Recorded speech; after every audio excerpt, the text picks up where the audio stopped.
The subcommittee will come to order. Good morning, all. Dr. Collins, welcome back to the Labor HHS Education Appropriations Subcommittee. Let me also welcome all of you, the 5 Institute and Center directors who are joining in this morning. Dr. Bianchi, Director of the Eunice Kennedy Shriver National Institute of Child Health and Human Development. That's almost as long as the Subcommittee on Health, Education, Human Services, and Related Agencies here. So anyway, Dr. Anthony Fauci, Director of the National Institute of Allergy and Infectious Diseases. Dr. Gary Gibbons, Director of the National Heart, Lung, and Blood Institute. Dr. Ned Sharples, Director of the National Cancer Institute. And Dr. Nora Volkow, Director of the National Institute on Drug Abuse. Again, welcome to all of you. This is Leader Hoyer asked me this morning. He said, "Do you have the NIH coming?" I said, "Yes, indeed." He says, "And are you ultimately going to be able to get all the institute directors to come up?" And he said he will. And he said, it is one of the most remarkable hearings that we have. And we thank you for the great work that you do and what a difference that you make in saving lives of the people of this great country. At the start, let me just touch on a matter of the coronavirus. I want to just say a thank you to the director, to all of the institutes. I want to just say a particular thank you to you, Dr. Fauci. And I want to say that our public health experts deserve our praise for what is the excellent work that you are doing on what is clearly a matter of national importance and national urgency, as you know, in so many ways. Today, we will be discussing the 2021 budget request for NIH, and I want to note that I intend to invite an additional panel of Institute and Center directors to testify in front of the subcommittee later this year.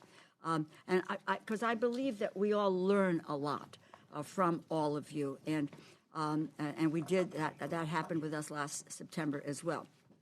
Before we get into the NIH's 2021 budget, let me just, if I can, bring you up to date. I think you know that the committee has been working hard to develop an emergency supplemental to be able to fund the response of this outbreak. And there's still 1 or 2 issues that remain open. But with all speed and deliberation, the intent is that, and the chairwoman can speak to that if she cares to. But we're looking at trying to move as quickly as we can between today and hopefully tomorrow, but before the end of this week to get this finalized and voted on. So the funding, includes funding for the NIH. The funding will support research on diagnostics, therapeutics, and vaccines for COVID-19 that will be critical to managing the outbreak and, again, to save lives. I also might want to note that NIAID is not starting at square one. Rather, the years of building research on coronaviruses and vaccine development, and I just want to say to the whole subcommittee, to my colleagues on both sides of the aisle, have invested sustained investments in biomedical research that the committee has made in recent years. And I am very, very proud that the Congress has increased the NIH funding by $11.6 billion, 39% over the past 5 years. Last year alone, the Congress provided an additional $2.6 billion increase over fiscal year 2019 level for the NIH. And this was in a bipartisan, bicameral way that this was done. And we're very, very proud of that. I know certainly the ranking member is, and we work closely together on this issue. I would just say to you that I think the president's budget would reverse this project. The budget proposes to cut NIH funding by $3.3 billion, 7.9%, below the 2020 level. This would result in NIH making nearly 1,800 fewer new grants to researchers, a reduction of 16%. This subcommittee will not be pursuing these cuts. We intend to move forward with a continued increased investments in NIH to build off that progress that we have made in recent years. And again, that will be on a bipartisan basis. I know that, as I know anything about where we're going and what we're doing. I am especially proud that the Congress provided $25 million for research on firearm violence prevention, including the $12.5 million to the NIH. I was glad to see that the NIH budget request maintains funding for research on flu, including on the development of a universal flu vaccine. However, I believe we need to continue to grow this research as we did in fiscal year 2020, and I look forward to hearing more about what NIAID will accomplish with these additional funds. I was disappointed to see a $559 million cut to the National Cancer Institute at a time of unprecedented promise in cancer research that has led to more and more promising researchers seeking NCI research grants. I think cutting the funding for NCI sends the wrong message. In fact, with only a few exceptions, the proposed cuts to NIH would touch every institute, almost every field of research. Last year, in addition to new funding for several initiatives, we were able to provide a 3.3% increase to each NIH institute and center. We need to keep up that momentum and not reverse it. I believe my friend and my colleague, Ranking Member Tom Cole, will concur. Biomedical research is one of the most important investments that a country can make because it gives the gift of life, so which we need to support and promise you that we will. Thank you again for everything that you do, and I look forward to our conversation today. And let me turn this over to my good friend from Oklahoma, the ranking member of the subcommittee, Congressman Tom Cole. I want to thank you, Madam Chair, and thank all of you for being here. Before I get to my prepared remarks, I just want you guys to know how deeply you how you span the bipartisan divide that we have here. I actually made a statement, and it was tweeted out by Howard Dean last night. So I thought that was worthy of note. I very seldom get tweeted out by Governor Dean, so I was pretty proud of that. And the statement was, if I'm buying real estate in New York, I'll listen to the President of the United States. If I'm asking about infectious diseases, I'm going to listen to Tony Fauci.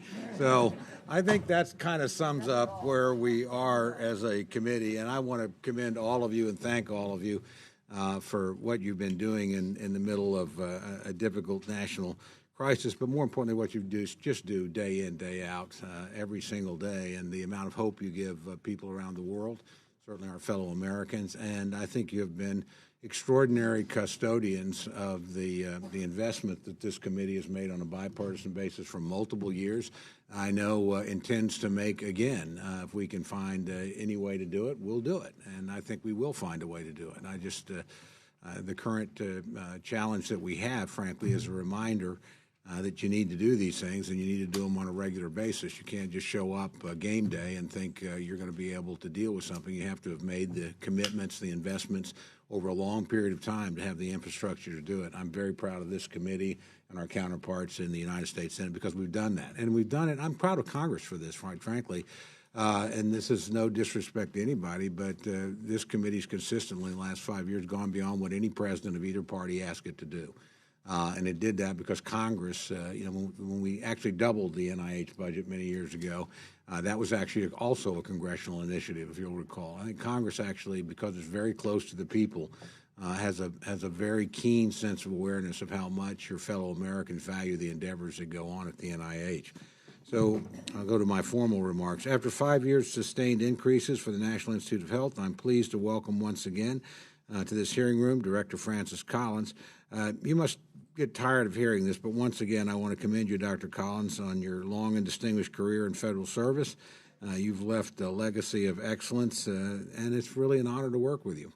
And I've said this often, too, you got to be the best politician in a town of politicians to get appointed by Donald Trump and Barack Obama. I mean, that happens very often. But again, I think it says something about the bipartisan nature of what you do and the national commitment there.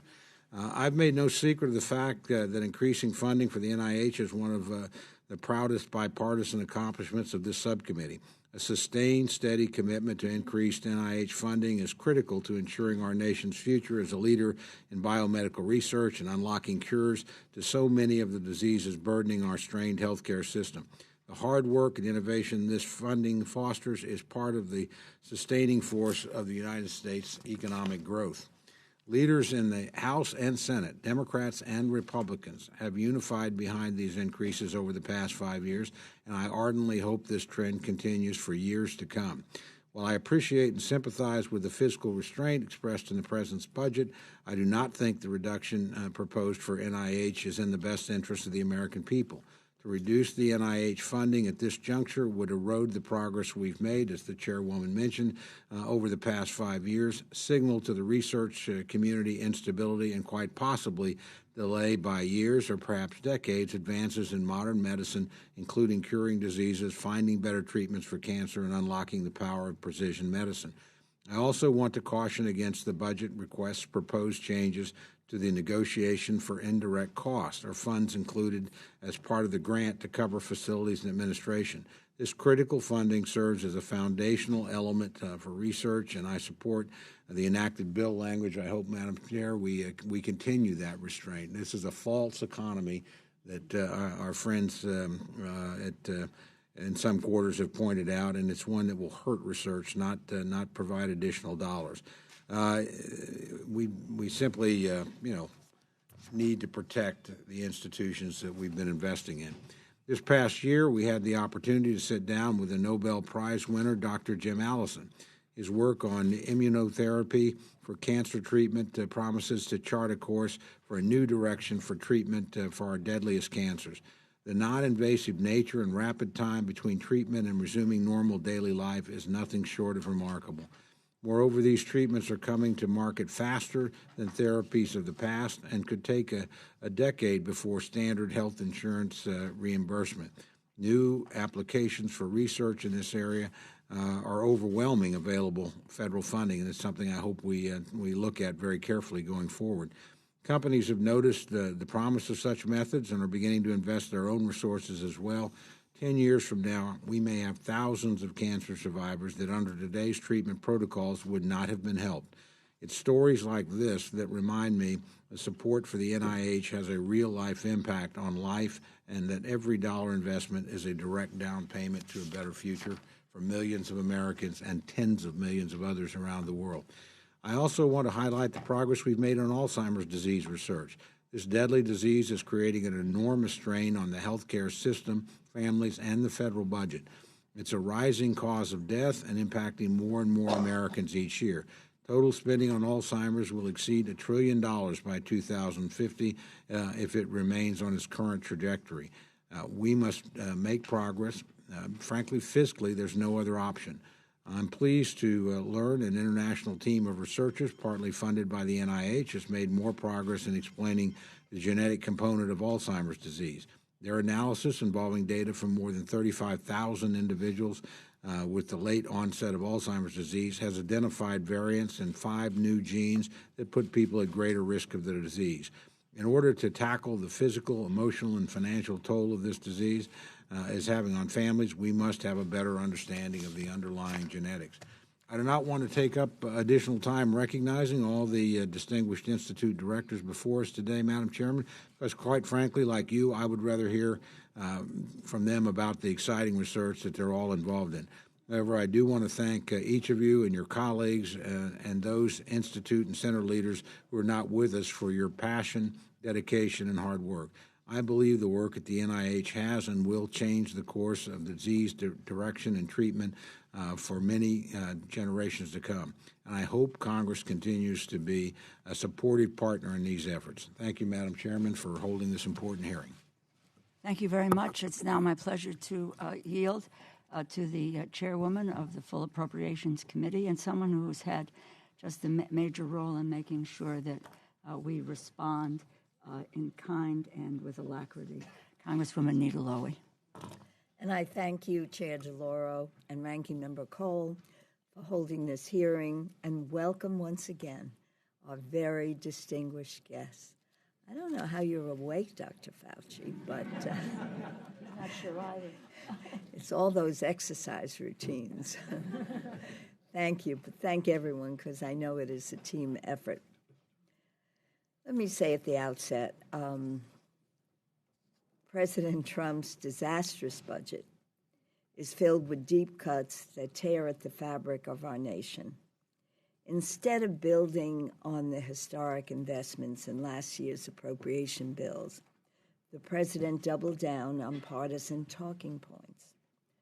To propose investing $2 billion for the wall and cutting $3.3 billion from the National Institutes of Health really does expose the Trump administration priorities for what they are: political rhetoric over public health. But as you know, this committee is on your team. And at a time with surging cases and costs associated with heart disease, cancer, Alzheimer's, and related dementias, a vaping epidemic, and now the novel coronavirus, this panel's commitment to NIH will remain as strong as ever. I would be remiss not to mention that with my retirement, this will likely be my last NIH budget hearing. I'll have to come and be in the audience. And when I think about it, we've come so far since I joined this subcommittee in 1993. I was a kid then, when NIH was funded at about $10.3 billion.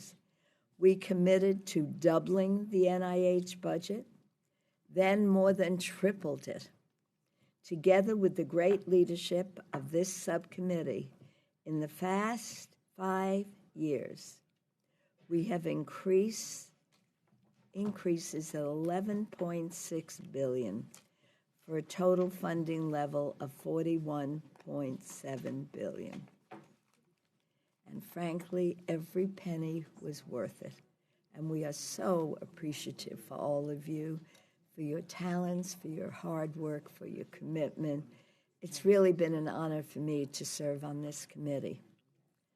I do remember touring a lab with a young Dr. Francis Collins, who had a plan to map the human genome. And I remember that first map. There was nothing in it. And the advances in combating breast cancer have revolutionized survivor rates, as immunotherapy has given life to people who would have had a death sentence a decade ago. We know more about childhood development and the human brain, and we are witnessing amazing strides in precision medicine. And if you recall, we now even have some female lab rats. For those who weren't part of that humor at the time, we were convinced all the lab rats were male. So I'm delighted to know that you have female lab rats. Your work has filled me and millions of Americans with hope. Never in all of human history has medicine had more to offer. And yet, with all these great achievements, we have so much more to do. I recently came across my questions from an NIH hearing in 1999 when I asked why women are more likely than men to have Alzheimer's. We still don't have the answer. In fact, we don't have many answers to Alzheimer's. I was on a panel. Lord knows why they asked me to be on a panel. And it was about 35 of us sitting around a table with one person who knew what he was talking about, a scientist from Columbia. And everyone was kind of quiet, and I said, Dr. Gibson from Columbia, so what are you recommending? Now, for many people around that table, there were experts, people who've been working on this for years and years. and he sat up. He said, diet and exercise. Dr. Fauci knows that, right? We've had conversations about that, actually, so many of you. But after all the investments, that's really all we're offering most people when it comes to Alzheimer's. We still don't know the answer. And we still don't have a method for early detection of certain cancers. We still don't know why treatments work for some patients, but not others. And we still don't know why rates of autism are rising and why there are higher rates among boys than girls. By the way, if you have answers to any of these questions today, feel free to share them with us. This may be up to date, I thought, as of this morning, but if you have some answers to these questions, we'd love to hear them. So there's so much we need to achieve, and I can think of no better people to do it than the people sitting in front of us today.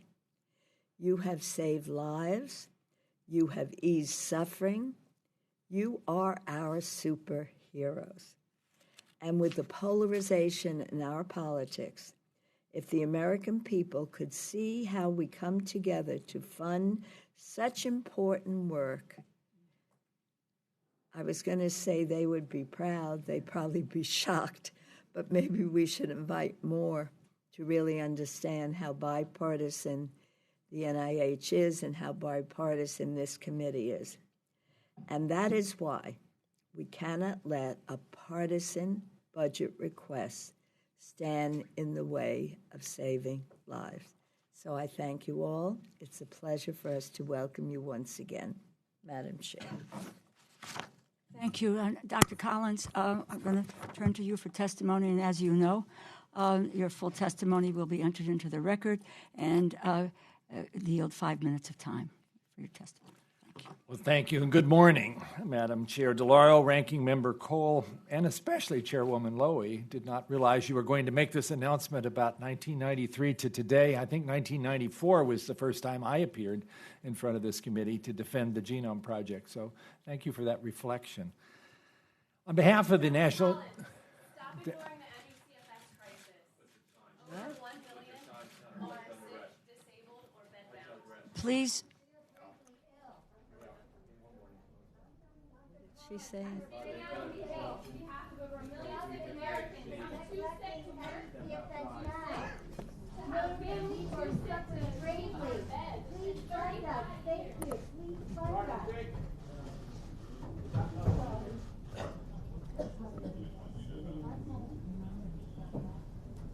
Dr. I do want you to know that the condition MECFS, chronic fatigue syndrome, is of great concern to NIH, and these are obviously if you need time to mention that, please go ahead and do it. Okay, and in the course of, the proceedings this morning. So, sure, just please. I would go like ahead very with much your to talk testimony. about it at a later point. Okay, Yes. Let me continue. On behalf of the NIH, I want to thank you, this subcommittee, for that $2.6 billion increase in last year's omnibus. The steady increases you have provided have brought new life to biomedical research and built the foundation for us to take on new and unexpected challenges. Challenges like the one that's on everyone's mind right now, the global coronavirus outbreak. Your investments have enabled NIH to be at the forefront of action against this serious health threat. And I'm quite sure you'll hear more about what we are doing from Dr. Fauci a bit later. In the meantime, I'd like to highlight a few of NIH's other recent achievements.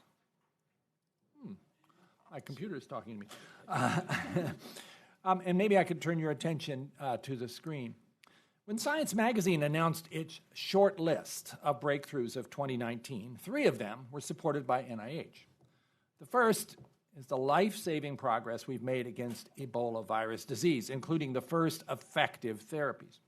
Our second breakthrough, according to Science, was the development of kids getting specially formulated foods to combat malnutrition, taking advantage of what we've learned about the microbiome. The third is development of a highly effective triple drug therapy for cystic fibrosis, or CF. I'm among the legion of researchers who've been part of the long journey to develop targeted therapies for CF. Yeah, that's me on the left. That's 30. Where's the guitar? It's off in the corner. On the left, 30 years ago, when I led the NIH-funded team that co-discovered the gene for this devastating disease while I was at University of Michigan. Mutations in that gene lead to dysfunction of a protein that normally helps maintain the body's balance of salt and water. And without that, mucus builds up in the lungs, setting the stage for potentially fatal respiratory infections. The new triple drug therapy kicks that protein back into shape. And does it work? Well, take the case of Robin Petrus, an Ohio woman with CF who recently wrote to me. As these snapshots show, Robin slept in a mist tent as a child, and her parents spent hours each day loosening the mucus that clogged her respiratory tract. Later, she became so sick, she had to give up her beloved teaching career. But just 5 weeks after starting triple therapy, Robin's lung function improved dramatically, and she now lives the active life she'd always imagined. She's even set a new personal best, swimming a full mile in 60 minutes. I could not do that. She told me, this medicine has revolutionized my entire physical and mental life. What a transformation. 30 years of research to get to this point, and a wonderful example of basic science, collaborations between public and private, leading to this kind of breakthrough. So stories like Robin's inspire researchers to keep searching for innovative ways to help folks with all kinds of diseases. Among the many exciting possibilities is a new generation of gene-based therapies. At past hearings, I've introduced you to just a few of those who've been helped by these therapies. People like Mateo with spinal muscular atrophy, Janelle with sickle cell disease, and many of you had met cancer patients like Emily, whose lives are saved by CAR T-cell immunotherapy for cancer. But we need more breakthroughs. There are about 6,500 diseases for which we know the molecular basis. The pace of discovery has increased rapidly, yet we still have effective therapies for only about 500 of those. The latest development in gene-based treatments, the CRISPR gene editing system, promises to boost that number.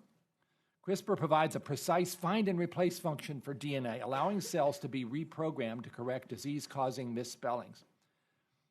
5 years ago, I never would have predicted this explosion of opportunities in gene therapy, but actualizing the potential poses real challenges. Today, it can take 2 years to produce the materials needed for clinical trials of gene-based therapies, a new one just announced this morning. We can rely on the private sector to support trials for more common diseases, but for ultra-rare diseases, which involve tens of millions of people, NIH must do more to de-risk projects if we hope to interest potential partners from the private sector. So to that end, the President's budget for FY21 includes a $30 million initiative for an NIH-led consortium to shepherd development of gene therapy targets for rare diseases from concept to clinic, customizing processes for gene delivery, manufacture, regulatory review, and testing. To conclude, these are dramatic times for NIH research. Today I've focused on gene-based therapies, but many other remarkable advances are on the horizon. Advances like developing vaccines for coronavirus and other infectious diseases, using science to address our nation's opioid crisis, and applying the power of immunotherapy to even more types of cancer. None of this would be possible without your support. Because of you, we at NIH are working hard to turn dreams of healing and health into reality for all.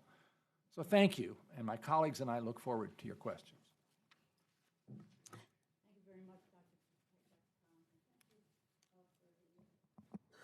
Thank you for the slides. It's always, and the stories, because that makes it real in terms of how people's lives have been changed. I lost growing up, two wonderful friends with cystic fibrosis, and it was an extraordinary, and how we can now save lives and thinking about what you can do. Let me just, Dr. Fauci, I recognize that you have been very, very generous with your time in providing the subcommittee with information about NIH's current and proposed activities related to COVID-19, including basic research, development of diagnostics, therapeutics, and vaccine. just a kind of a two-part question. Would you give us a brief update on the latest developments in NIAID's work in this area? And because, as I mentioned, NIH isn't starting from scratch with regard to the research on coronavirus or on emerging infectious diseases. If you can tell us about how prior investments in NIAID, that research, have laid the groundwork for what we're able to do now with the coronavirus. Thank you very much for that question, Madam Chair. Yes, in fact, if you look at the fundamental basic research on molecular virology and the ability, which really comes from NIH itself and NIH-funded investigators, to be able to identify a pathogen and sequence it extraordinarily rapidly to allow us to do the things that I'll mention in a moment. But this goes back to fundamental basic research on molecular biology, virology, genetics, et cetera. Remember, the first coronavirus that caused a problem globally was the SARS virus in 2002, which were 8,000 people and 775 deaths for a death rate of about 9 to 10%. Several years later, we had the MERS coronavirus, again causing a problem in the Middle East. Now we have the third coronavirus. One of the things that we've been able to do, and the NIH, as you know, does many things, and we're studying very intensively the fundamental virology and pathogenesis of the disease, but the things that we're doing right now in the form of interventions are in the arena of vaccines and in therapeutics. It's really extraordinary that from the first time the sequence was made public by the Chinese when they discovered what virus it was, literally within days, we took that sequence off the database and inserted it into one of our vaccine platforms called the messenger RNA in the Vaccine Research Center at the NIH. And then what we did was do a stepwise approach, which is to first determine, is it immunogenic? Can you stick it in an animal and would it make an immune response? The answer is yes. I predicted that we would be about 2 to 3 months to go into phase 1 trials. And I think we're going to beat that. I think we'll be in probably about 6 weeks, which, as a matter of fact, will be the fastest that anyone ever has gone from the identification of a sequence into a phase 1 trial of any vaccine that's ever been done. That's the good news. The sobering news is that since vaccines are given to normal individuals, what is paramount is safety and whether or not it works. So we'll do a phase 1 trial. We'll do it in a number of our centers, including our center at the NIH. That will take about 3 to 4 months. And then, if successful, which I believe it will be, there's no reason to believe it won't be safe, we'll go into what's called a phase 2 trial. The phase 1 trial is 45 individuals. Phase 2 trials are hundreds, if not a couple of thousand individuals. It would take then about a year to a year and a half to be fully confident that we would have a vaccine that would be able to protect the American people. And so although the good news is we did it fast, the bad news is that the reality of vaccinology means this is not going to be something we're going to have tomorrow. In contrast with therapy, if I might say, we have a number of therapies that was used in an animal model and in vitro. We don't know if they work, but we've already started a trial in the United States on a Gilead drug called remdesivir in both Washington State, which is having a problem, as you know, right now, as well as in the University of Nebraska, where we have put the people who were expatriated, who were repatriated and brought back. A clinical trial will be done, and if, in fact, it's shown to be effective, maybe not perfectly effective, but at least somewhat effective in bringing down viral load, we would imagine in the next several months, and it'll take that long to do the trial, that we might have an intervention. So going back from what you said all the way to the molecular virology decades ago to where we are right now, I think that's what we call the proof of the pudding of investment in biomedical research. Thank you. Thank you very, very much. As your grandmother, my grandmother would have said, lemon and honey is going to help your voice a lot, you know. So maybe a shot of bourbon, I don't know. But in any case, I've just about 13 seconds left, so I am just going to yield back my time and get around to my other question, second round. In the spirit of bipartisanship, I want to assure you that shot of bourbon can help you, Madam Chairman. Yeah. I test it routinely, and it works very well. Dr. Collins, last year when we were, we all are always interested in stretching these dollars as far as we can and putting money behind research. But I think one of the smart things we did last year in a bipartisan, bicameral way was to set aside $225 million for infrastructure, frankly, and for facilities maintenance.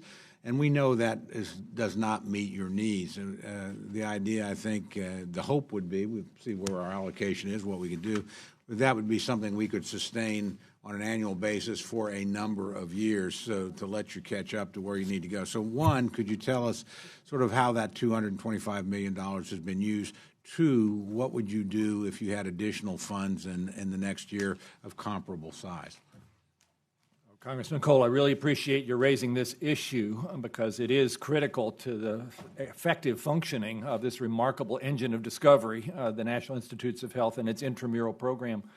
We have, over the course of quite a few years, been successively falling behind in terms of maintenance just because of the way the funding comes through. We're not allowed to spend money on buildings and facilities unless it's appropriately designated as such.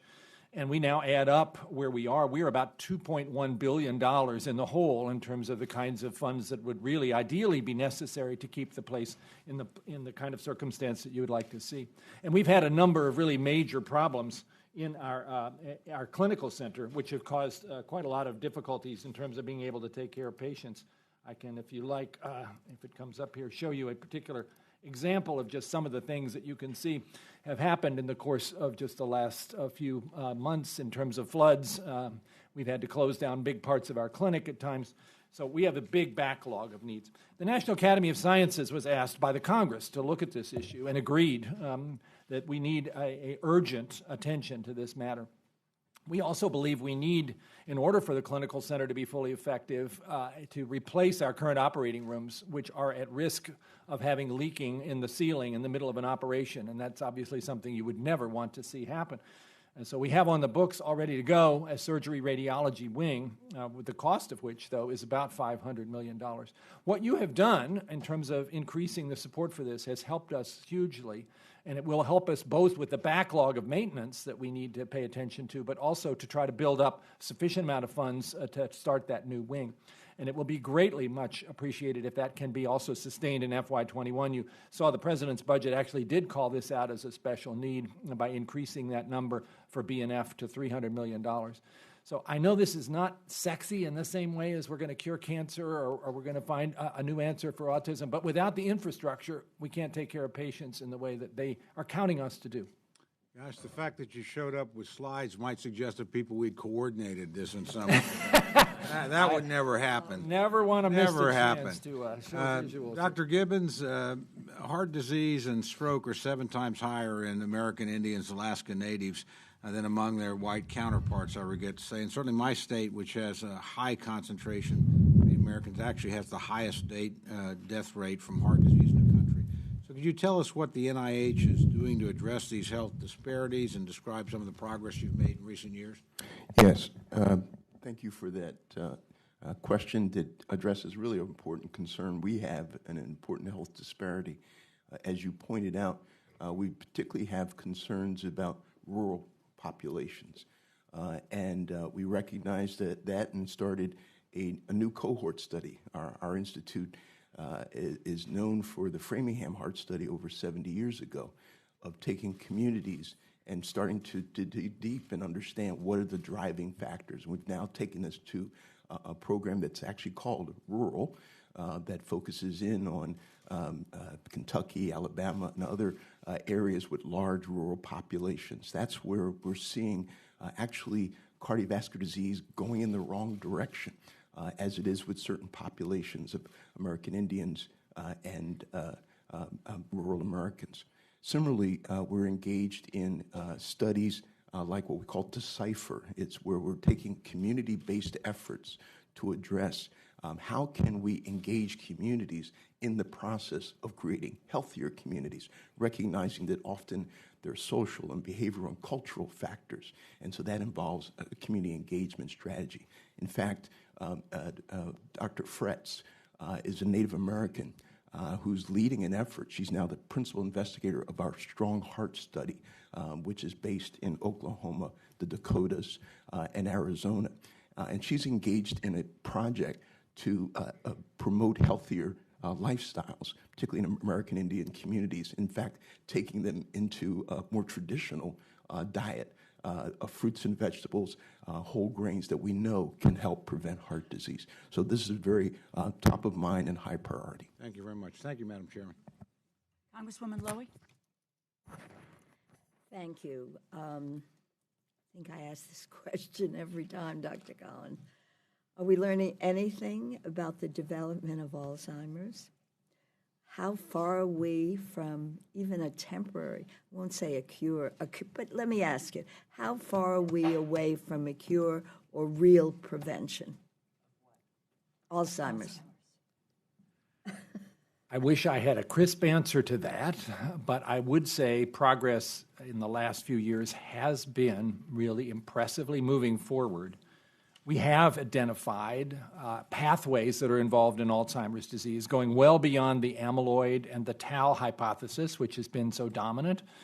Genetic studies have revealed now about 100 different places in the DNA that provide a risk for this. And it tells you that there are things going on we didn't appreciate, such as that the immune system is involved here in some way, and lipids are involved in a way that goes beyond what we knew about before. And the cells in the brain that are sort of the supporting cells, the so-called microglia, are at least as important as the neurons, which have always gotten all the attention. All of that has led to, in a partnership with industry, the Accelerating Medicines Partnership, the identification in just the last year of 52 new drug targets, which are of great interest to academics and drug companies, and which will lead us down a whole bunch of new directions in terms of therapeutics. But I have to say, the amyloid hypothesis is still very much on many people's minds, even though we've had all of these failed trials, and we don't understand why they failed. Please keep in mind, Biogen is still taking the position that their most recent trial, when they reanalyzed the data, did look as if it provided benefit to people who got the highest dose of this antibody against amyloid for the longest period of time. And they've gone back to FDA, and FDA has been willing to look at the data again. And watch this space closely. If FDA decides there's something there, we might actually finally be in a place where we have a signal of some benefit. And then, of course, the whole game changes. There's a huge difference between having everything fail and having something work a little bit, because then you can build on that, and we're all watching that closely. So it's really all hands on deck. NIH is running now over 200 clinical trials, not just about drugs, but also about preventive interventions. The Sprint Mind study, which Gary Gibbons could tell you more about, has definitely shown that reducing blood pressure seems to be a good way to prevent the onset of dementia in susceptible individuals. Vascular contributions are really important here. We're pretty sure that physical exercise helps. We're pretty sure that cognitive exercises are also of benefit. I wish I was able to say that with absolute certainty. So we are making progress, but let's make no mistake, this is a really hard problem. Okay. I'll ask you next year I'll write you a letter next year. I can't ask you. Can I come as a guest? Okay. Dr. Sharples, another one of my favorite issues because it's been so disappointing. Are there any advances that have been made in early detection and treatment for kidney cancer? Yes. We think the incidence, in fact, of kidney cancer has gone up modestly related to improved detection, so it's finding smaller lesions earlier.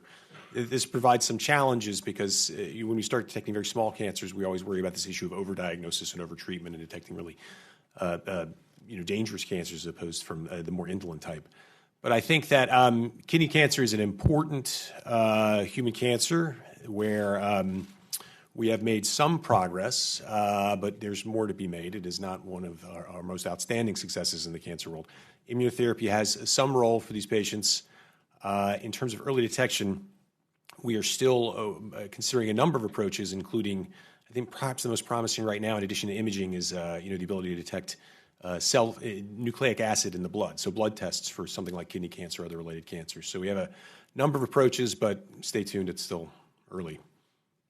Well, my time is running out, so I'm sure Dr. Gibbons and Dr. Volkow, you all know about the rising rates of e-cigarettes, particularly among young people, which is just startling. in 26 seconds, maybe I should have, okay, if you want to make a quick statement, and then we can go back and get into it, because I am really concerned about the incredible rates. And I think we should be concerned. In 2018, we saw a doubling in 1 year of the number of kids that were vaping nicotine.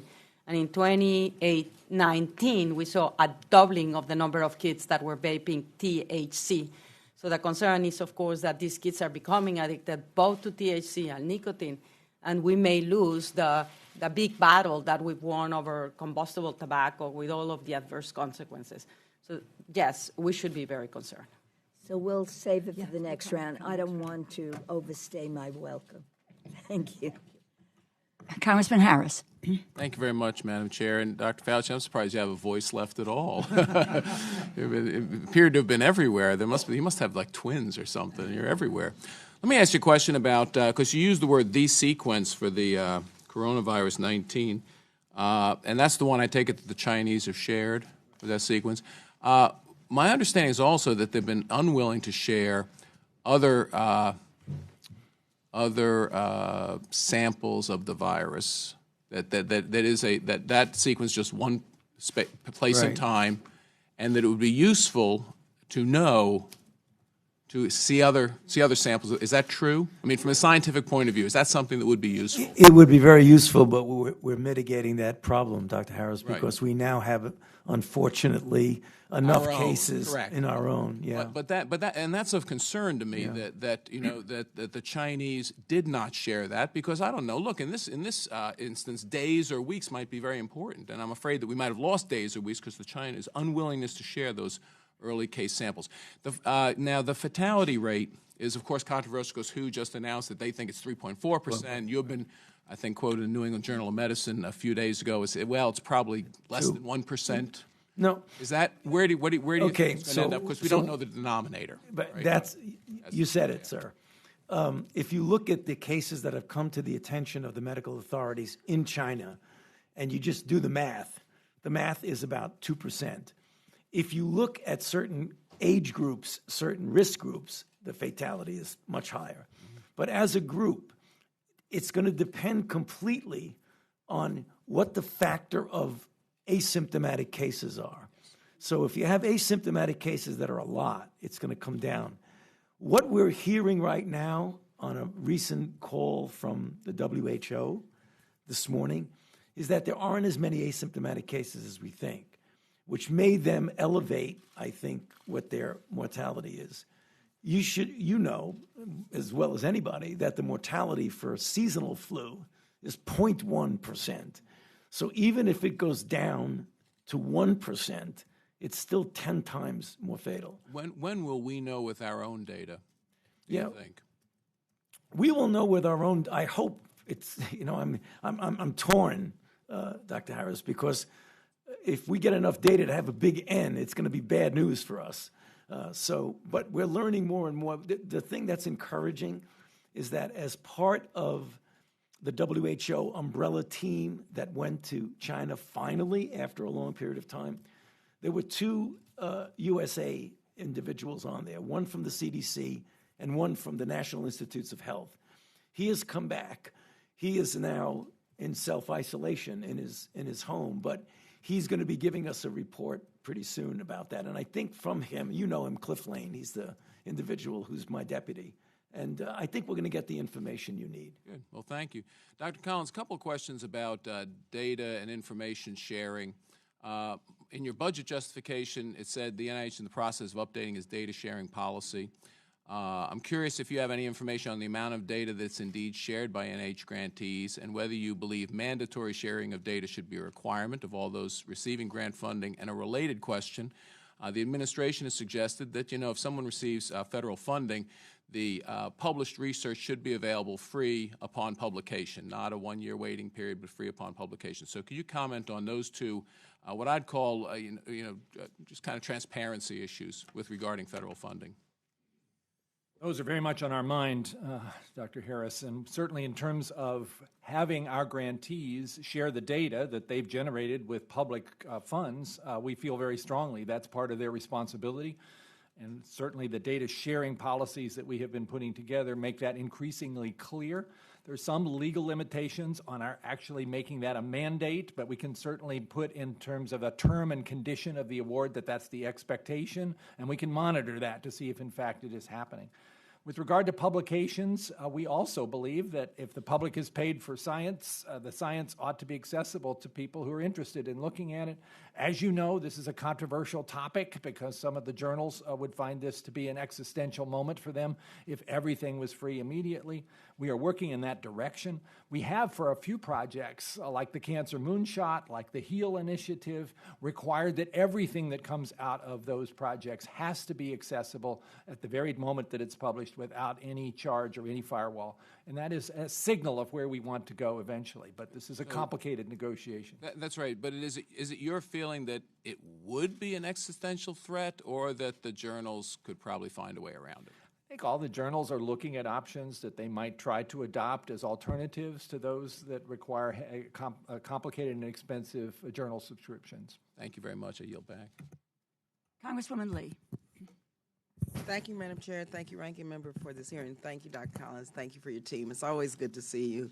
And I associate myself with the remarks of everyone who has talked about the importance of continuing with our bipartisan work, because really you are in the business of life-saving, life-affirming, and just thank you for everything that you're doing. Of course, you know, I have focused a lot on the National Institute of Minority Health and Health Disparities. And unfortunately, I see this $30 million cut above what it was. It requests $305, and the enacted level is $336, so it is a $30 million cut. Now, we know there are many disparities as it relates to communities of color. When you look at the disproportionate rates of lupus, and thank you very much for following up with our request on lupus in terms of an action plan, higher rates of Alzheimer's among older African Americans, sickle cell disease and trade. And then in many ways, I feel like I've received a medical education from all of you, because so many of my family members, friends, and community suffer from multiple sclerosis, COPD, lupus, sickle cell, HIV and AIDS, the A1C test, diabetes, and sickle cell trait relationship. So I personally, like most members, have gotten into the weeds on a lot of these diseases, and we have put in budget requests and language, and I want to thank you for being responsive and for bringing forth the plans that we have asked for. So in terms of these cuts, I'm curious with regard to what the $326 million cut to the National Heart, Lung, and Blood Institute would do in terms of our COPD action plan. Also, the cut, again, in the National Institute for Minority Health and Disparities, the $30 million cut, and over, and I can talk about these cuts as it relates to you know, some of these diseases. Multiple sclerosis, the brain initiative, I believe there's a cut of about $40 million. So can you just kind of tell me how you're going to deal with this if these cuts, in fact, go through? And then my second question is, and I want to thank you for the report as it relates to the growing absence of black men in medicine and science.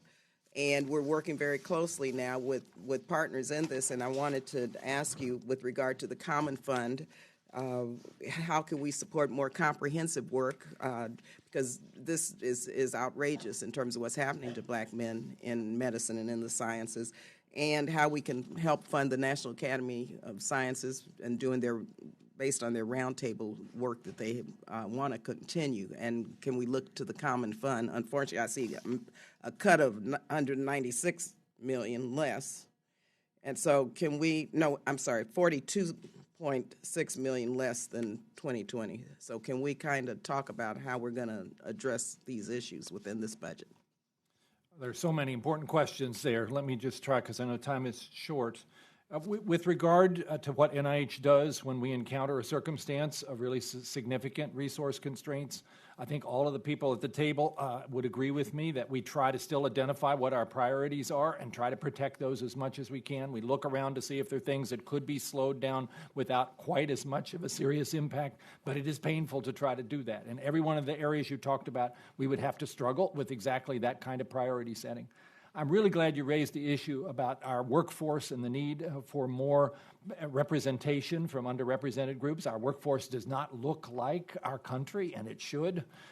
I want to mention, and this is something that you brought up in terms of the Common Fund, the program called the BUILD Initiative, which is a way in which we are making it possible for people from traditionally underrepresented groups to have a real scientific experience as undergraduates, which is how you actually capture the attention and the imagination and the passion of young people.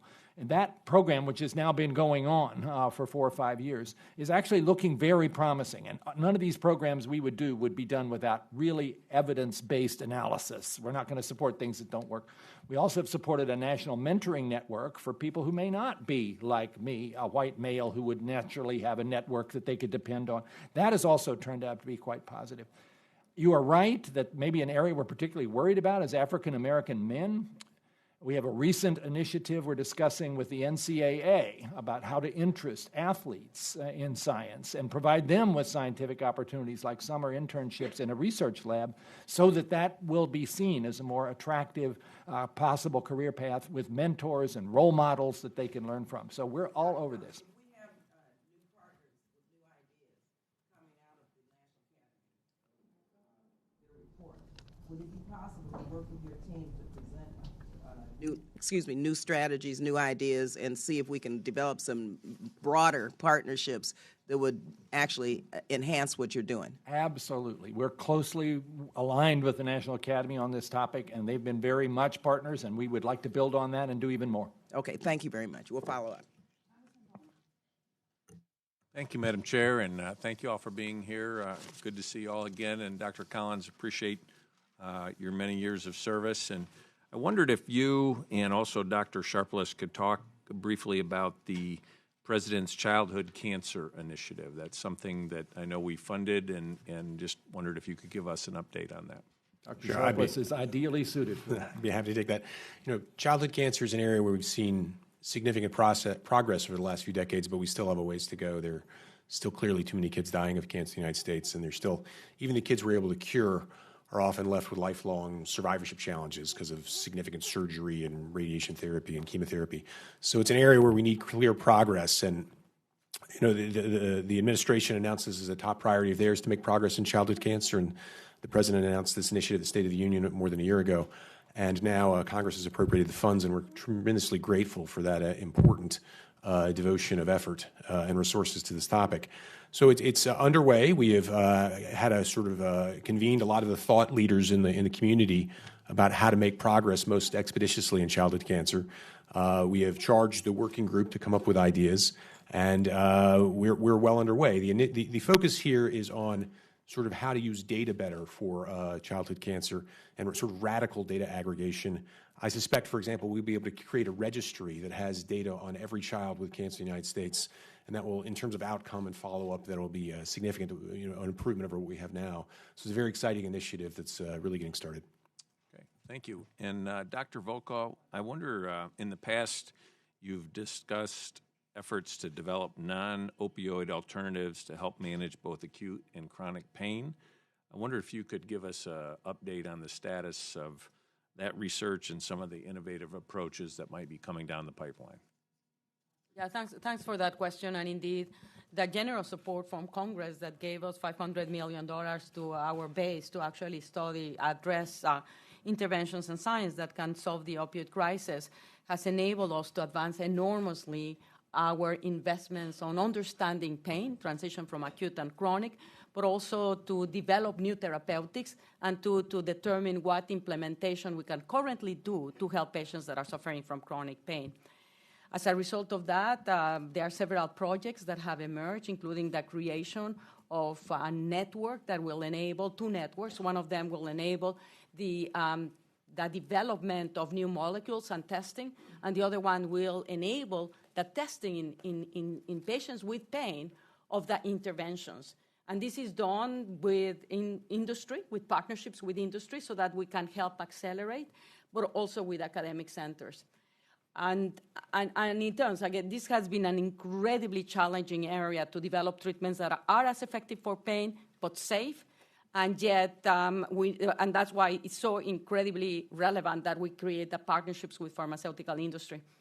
I think, Francis has taken a lead on this, and I don't know if there's anything else, Francis, that you think worth mentioning? No, I think you've said it well. I would like to emphasize this is another all-hands-on-deck circumstance where 20 of the NIH institutes are ganging together to work on this initiative we call HEAL, which stands for Helping End Addiction Long-Term.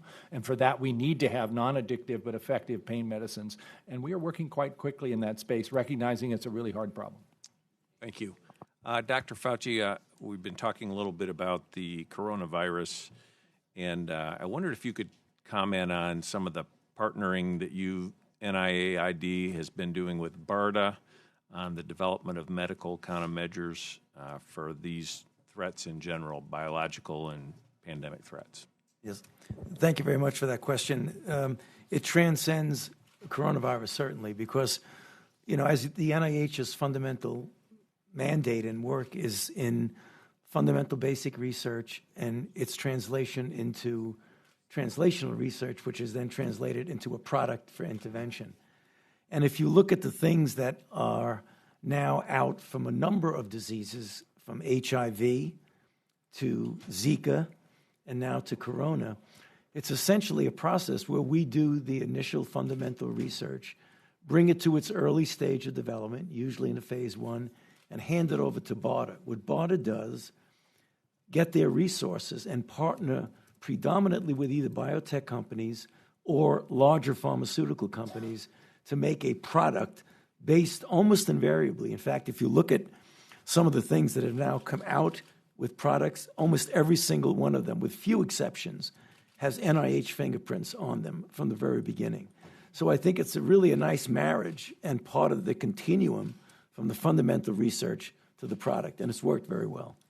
Thank you very much. Thank you, Madam Chair. I yield back. Congressman Pocan. Thank you very much, Madam Chair, and thank you all for being here. Dr. Collins, thanks for having all your colleagues here. I think the single easiest thing to say is, and it's totally a tribute to all of your work, when you see the bipartisanship when this comes forward. When our ranking member was the chair of the committee, or Ms. DeLauro, we as Congress increased funding to NIH, and I think it just shows how much we all value everything you do. So thank you. And I just want to say thank you so much for updating the statistic, and I'll mention it because I think it's good for everyone to know. We used to have how many drugs were approved, I think, in a 6-year period that had NIH support, and it was every single drug. You just did a 10-year period. We look back, going through 19 of the 356 drugs approved by the FDA, each and every single one had support from the NIH, and that's our tax dollars. So thank you for updating that number, and I think it's something, as we talk about drug pricing and other issues, it's very, very helpful. I feel like I would be doing legislative malpractice, however, if I didn't talk about the coronavirus, especially with Dr. Fauci here. I want you to know I follow you very closely. I have enormous respect for what you say. I've been following Scott Gottlieb. I had and have enormous respect for him. I've been following the World Health Organization, trying to get some various sources on this. And I have to be critical in one area, and I'd love you to help maybe talk me off a ledge on this, but I don't know if you can, is the lack of how we're handling testing right now. The fact that all of a sudden CDC has dropped keeping track of how many people we test. We had someone this morning talk to us who was part of the Ebola response. Their comment, and I'm going to paraphrase, is, when you don't even know what you don't know, that's not a great place to be in trying to figure out how to deal with things. And the fact that if we start not keeping track of this, the amount of tests and who we're testing, we should be much more aggressive, I believe, in my opinion. We should be in the hospitals. Anyone who's got a pneumonia that we can't necessarily identify, we should be testing, because otherwise medical professionals need to know. I just feel like this is one area. You gave me great response on where we are on finding something to help, whether it be treatments or otherwise, a vaccine. I feel like this is one where we're dropping the ball. And I do want to get to another question, but let me ask you on this particular, talk me off the ledge. I'm nervous that we're not keeping track of who we're actually testing and the fact that we're not more aggressively testing. Well, I'm not going to try and talk you off the ledge because you're making a good point. Okay. All right. Push him off. No, it's less than keeping the track of the tests, sir, than it is making the tests available and withdrawing the restrictions on who can be tested. So let me explain, because this is really an important issue. I just want to leave a minute for the other question. Yeah, okay. So the issue is the tests from the CDC were for public health components, state and public health groups. They'd have to give it to them. The test comes back to the CDC. That started off with some technical problems, which delayed that going out. The major issue that I find, and many of my colleagues find problematic, is that if you're looking for people in the community who don't have a recognized link to a test, we call it community transmission, then you've got to withdraw the restrictions that in order to get a test, you have to have a link to something. Correct. It's almost inherently contradictory. Those have been lifted. The FDA has taken the constraints off, and now we finally have companies that are going to be making many, many more tests. But should we be proactive in testing, especially in hospitals and places like that, rather than waiting for people to come and be tested? Yes. Okay. Because I just feel like that's one of the components. The answer not is happening 2 yes, months later. Okay. and I feel strongly about that. Thank you. I love when I get a one-word answer. Maybe you could meet with Secretary DeVos and explain to her yes and no questions. Second area, I'm worried about supply chain. I just read China RX because Rosa told me, and now I've got Mike Gallagher, one of my colleagues on the Republican side from Wisconsin, I think going to read the book next. I am concerned about, the fact that, as we've had the conversation previously about this, the number of either drugs that are made, active ingredients that are made, I would add medical devices that are made in places like China. And I don't know, do we really know what that supply chain is with the various companies? We did a letter this morning, Pramila Jayapal and I, to I think the top 20 or so prescription drug companies, and are asking this very question. But do we keep track of this anywhere to know how many of the drugs are made in places like China and where we could be for potential shortages in a case like this? I believe that the FDA does, and the fact your concern is one that we've been talking about as part of pandemic preparedness for years. When we put together the plan back in 2005, we said one of the real problems is supply chain. I was somewhat, I would say, impressed/shocked that something like 90% of the fundamental ingredients that go into many of the drugs, not the actual drug itself, comes from China. So that is a real problem. And I don't have any answer to you. It's not anything that we do, but it's something that impacts us. Okay, so one really, really quick follow-up. Should we be tracking active ingredients in medical devices as well, supply chains? Yeah, I would imagine yes. But again, that's out of our purview. Thank you. Thank you. We will do a hearing or a briefing with Rosemary Gibson, China RX, so that we can talk about that. Congresswoman Herrera-Butler. Thank you, Madam Chair. And I'm glad Mr. Pocan asked about this. This is one yesterday when I was at the White House. I asked Vice President Pence about the supply chain issue. And I know in the last number of months we've heard refine, or weeks. And then this last week, we started to hear, well, there's some concerns.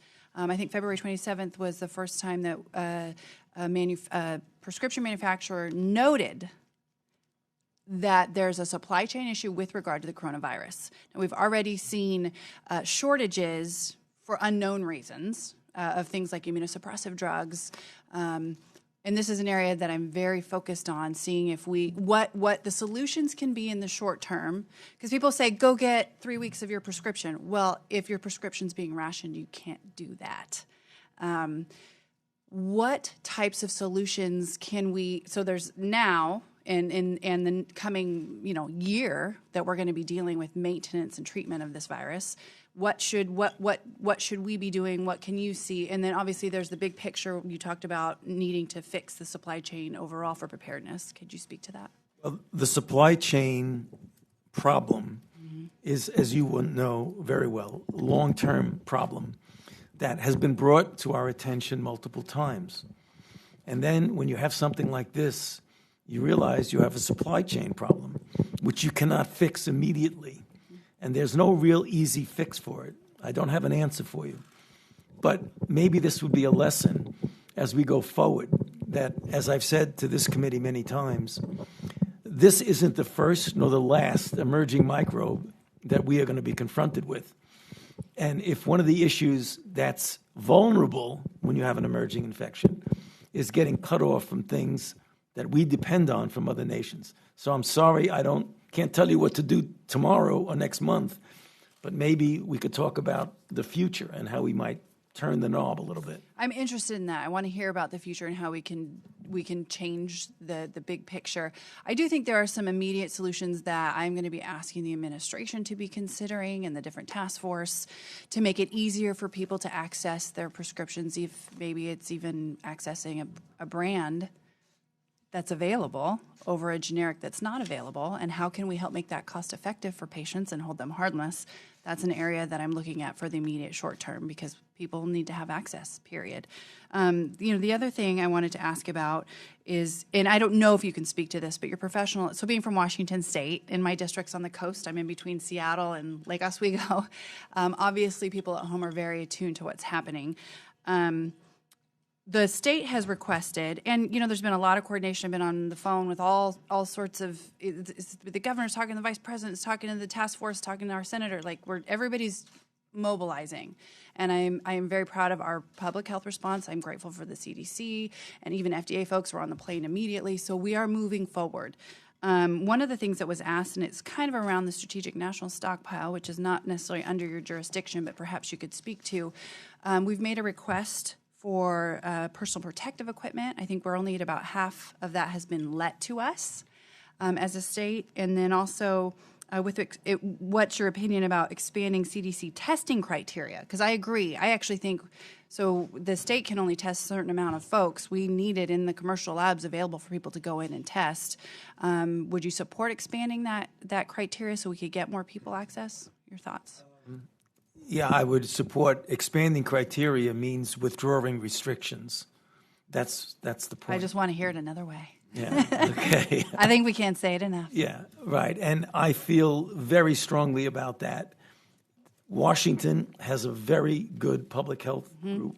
We do. They have put together a test that they've done. They've been able to do it. They need help. They need support. I was on the phone late into the night last night with my colleagues from Washington, and we really do need to act aggressively there. When you say help and support, give me specifics. No, we need, for example, they are doing contact tracing on the nursing home outbreak. Now, if they find out there's community out there, they're going to have to do contact tracing on that. They're stretching their resources, and that's an issue. So backfill support, obviously. They need some help. And they need bodies. I think, in fact, I'm certain the CDC is right now, as we speak, helping them. That's my understanding, but it is an evolving situation. I was on the phone with both of them last night, so that's the reason why. We appreciate that. Thank you, Madam Chair. Thank you. On the supply chain issue, I would hope on a bipartisan basis that we could take a look, which is not the subject of this committee, but advanced manufacturing and what we can do in the long term on manufacturing those ingredients here rather than in China. And I think that's well worth our time and effort to take a look at. Congresswoman Frankel. Thank you very much for being here. All right, so I just have to ask you some supermarket questions. So people think, like when I go to the supermarket, people think that members of Congress should know everything, all right? So these are very simple, but so one of the questions I get is if the coronavirus is just a cold symptoms, well, that's what we hear on the news. No, flu. Okay, more like the flu. Okay. So it's not just, I guess the question I have is, how long does it last, and what makes it so serious? Okay. It isn't a common cold. The confusion is that about 10 to 30% of the common colds that you and I and everyone else get during a season happen to be a coronavirus. But a certain subset of coronaviruses can cause extremely serious disease.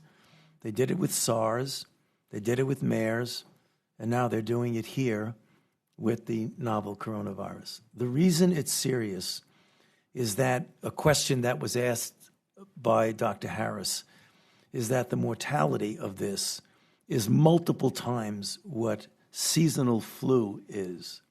So seasonal flu spreads widely. the mortality is 0.1%.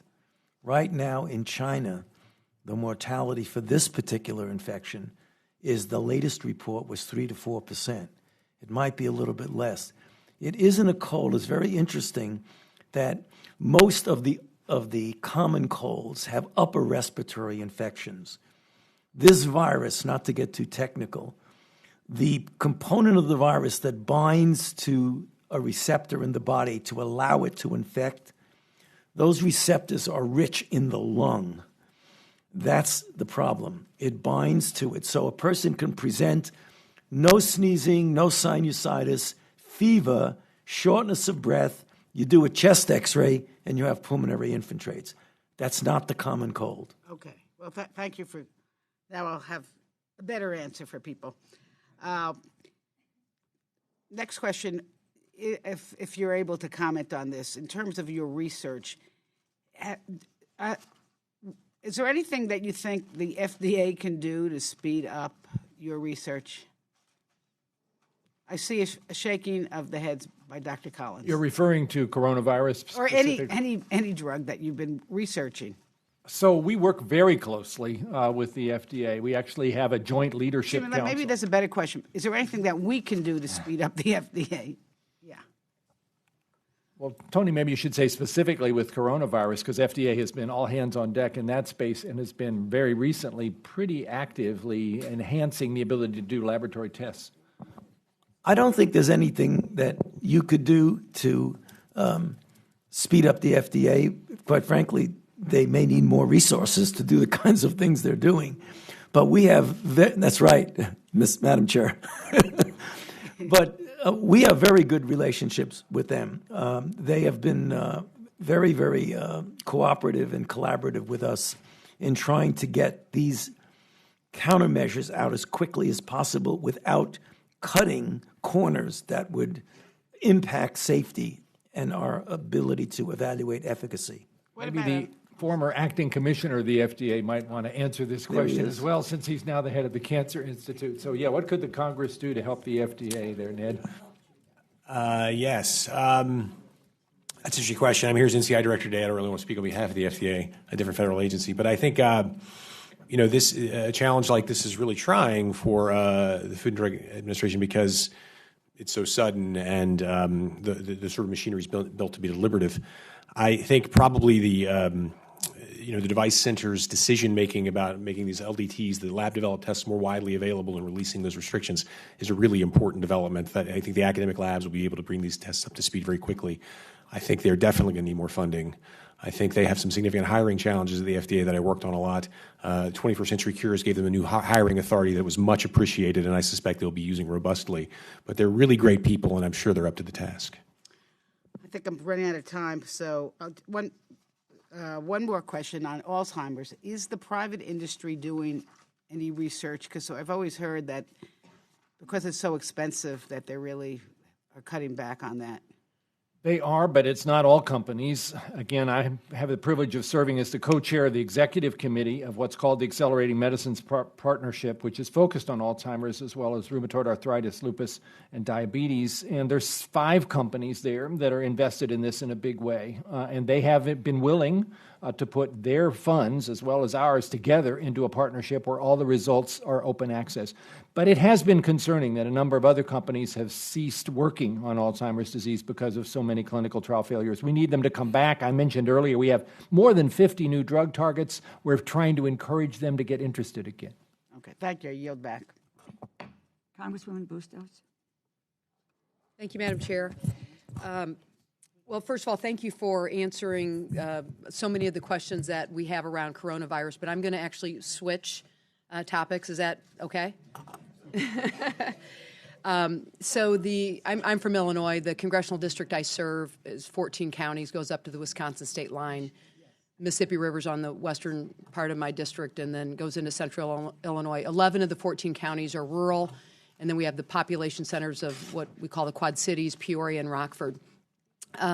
So each of these counties and communities face the unfortunate circumstances that can lead to negative health outcomes, probably like almost every congressional district in the country. And as you know, these are called social determinants of health. And I'm just going to give you a few examples.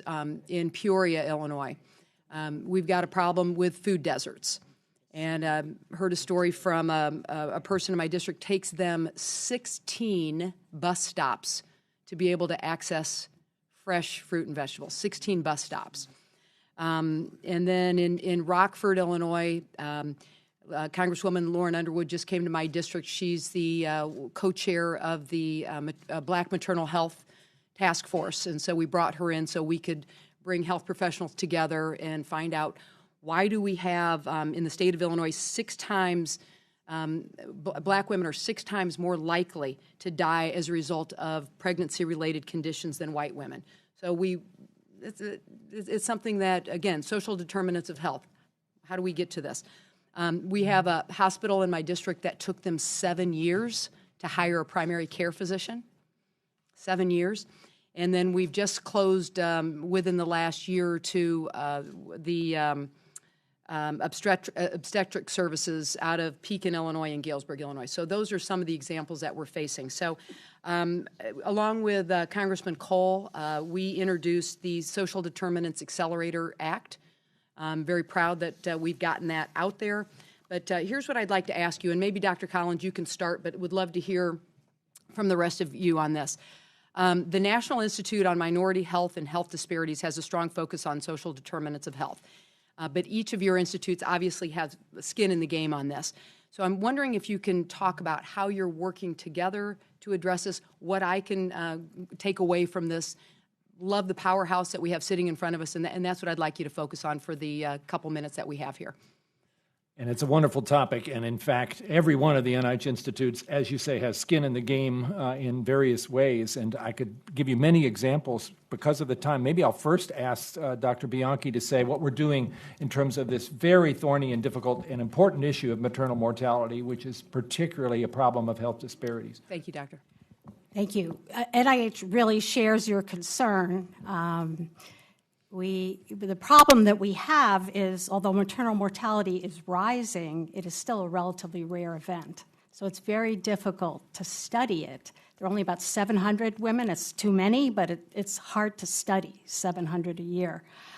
We're focusing on the so-called near misses. In addition, there are 50,000 more women who are near misses, and these women can help us to identify differences in survival. Why do these women survive, whereas there are others who do not?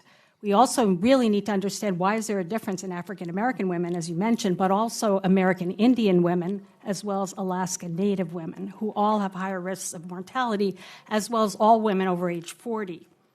It's also important to recognize that maternal death doesn't just encompass pregnancy, labor, and delivery, but it encompasses the full year after delivery. Right. And so we need to connect obstetrics with internal medicine. Pregnancy puts a stress on a woman's body, as you know. It unmasks comorbid conditions such as diabetes, depression, and heart disease. So it's really an opportunity to intervene. Dr. Collins has put up the slide because we are now developing a trans-NIH initiative that's going to be known as the IMPROVE. This is the first time you've heard about this. It's implementing a maternal health and pregnancy outcomes vision for everyone. It has 2 components. One side on the right is the foundational biology part, which is really aimed at determining predictive biomarkers as well as novel technology. And on the left, there's a social and biobehavioral aim. It's very important to connect the communities, not only to hear from them what they need, but then to be able to implement some of these changes. Everybody could tell you more about, and I'm sorry because of the time, I can't call on the other folks at the table, but we'd love to talk to you more about this. This is a very high priority for us. Okay, we'll set aside some time where we can talk outside of this hearing. But thank you very much. I appreciate your perspective on that. I yield back. Congresswoman Clark. I yield to Congresswoman. She wants to yield to you. Go for it. Can you take that 33 seconds off of my time then? Go for it. Good morning, everyone. Thank you for being here, and I'm so sorry that I missed a lot of the testimony.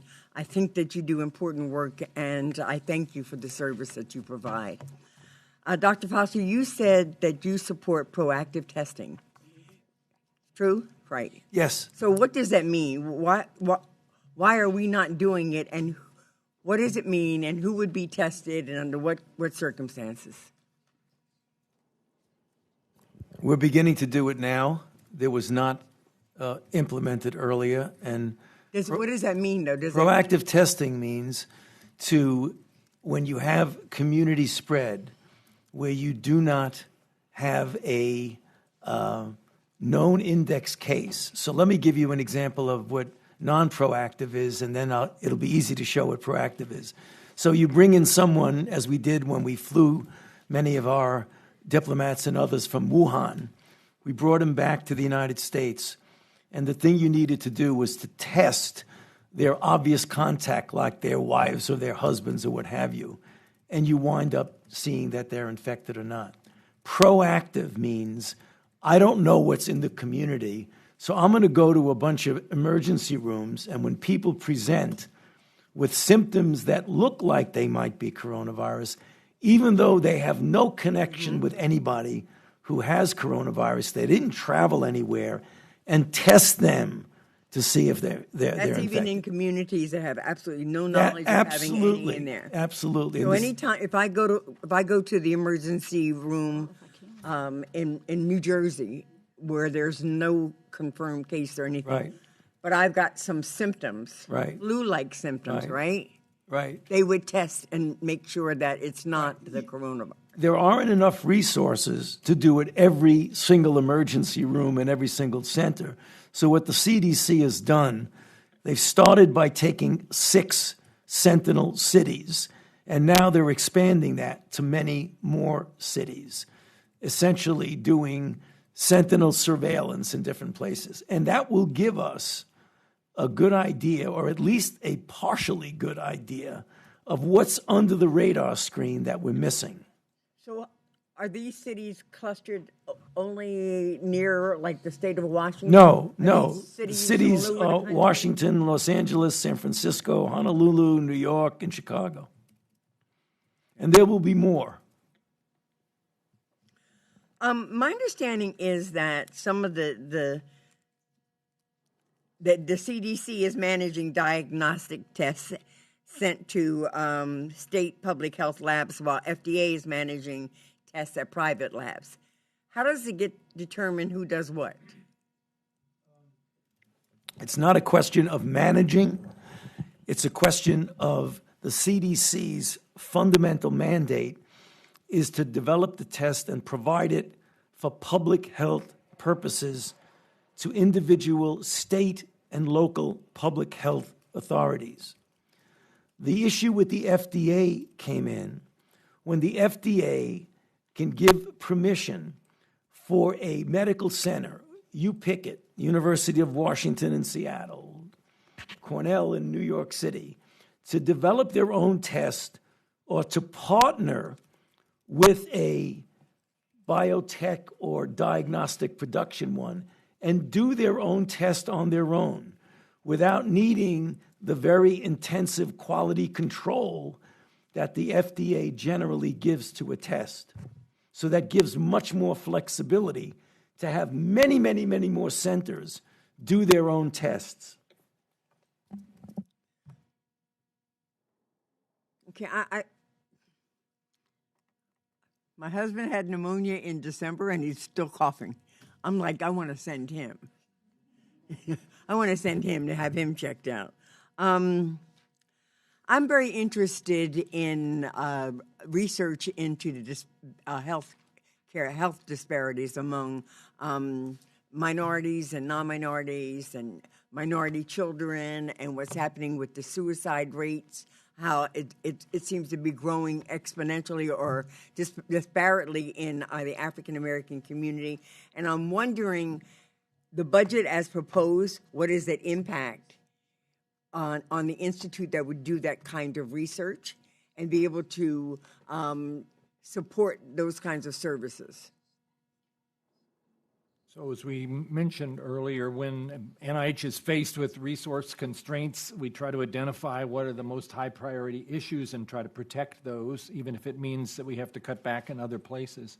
I totally agree with you. The question of health disparities, and especially something as heartbreaking as suicide, has to be a very high priority. And the National Institute of Mental Health, who's not represented at this table, has a big investment in that space, and particularly trying to understand, are there ways of identifying who's at risk and making an intervention before it's too late? And we're getting closer to that, and even using things like machine learning, taking advantage of what happens, because everybody's carrying around a cell phone.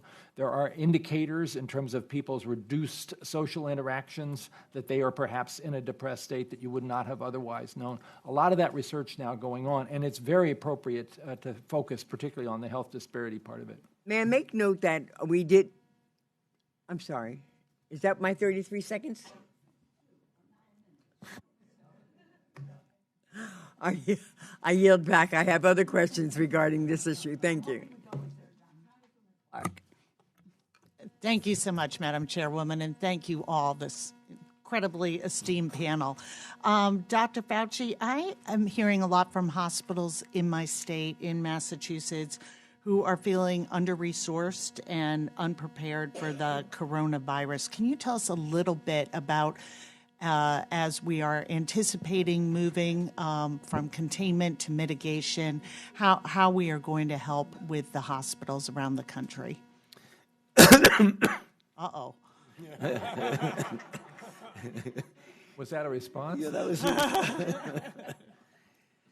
So when you say we, you're talking about the United States government. So, I mean, I can't... NIH and CDC. Well, the NIH is not going to be able to do anything there except make as quickly as possible the results of the research we do to be able to be deployable in places like Massachusetts. The CDC works very closely with state and local health authorities. And that's one of the reasons why I think you're going to see, and I don't know what it's going to be, is that there are going to be resources that are going to have to be forthcoming to go. And I understand there's a supplemental package being run through. I don't want to address that.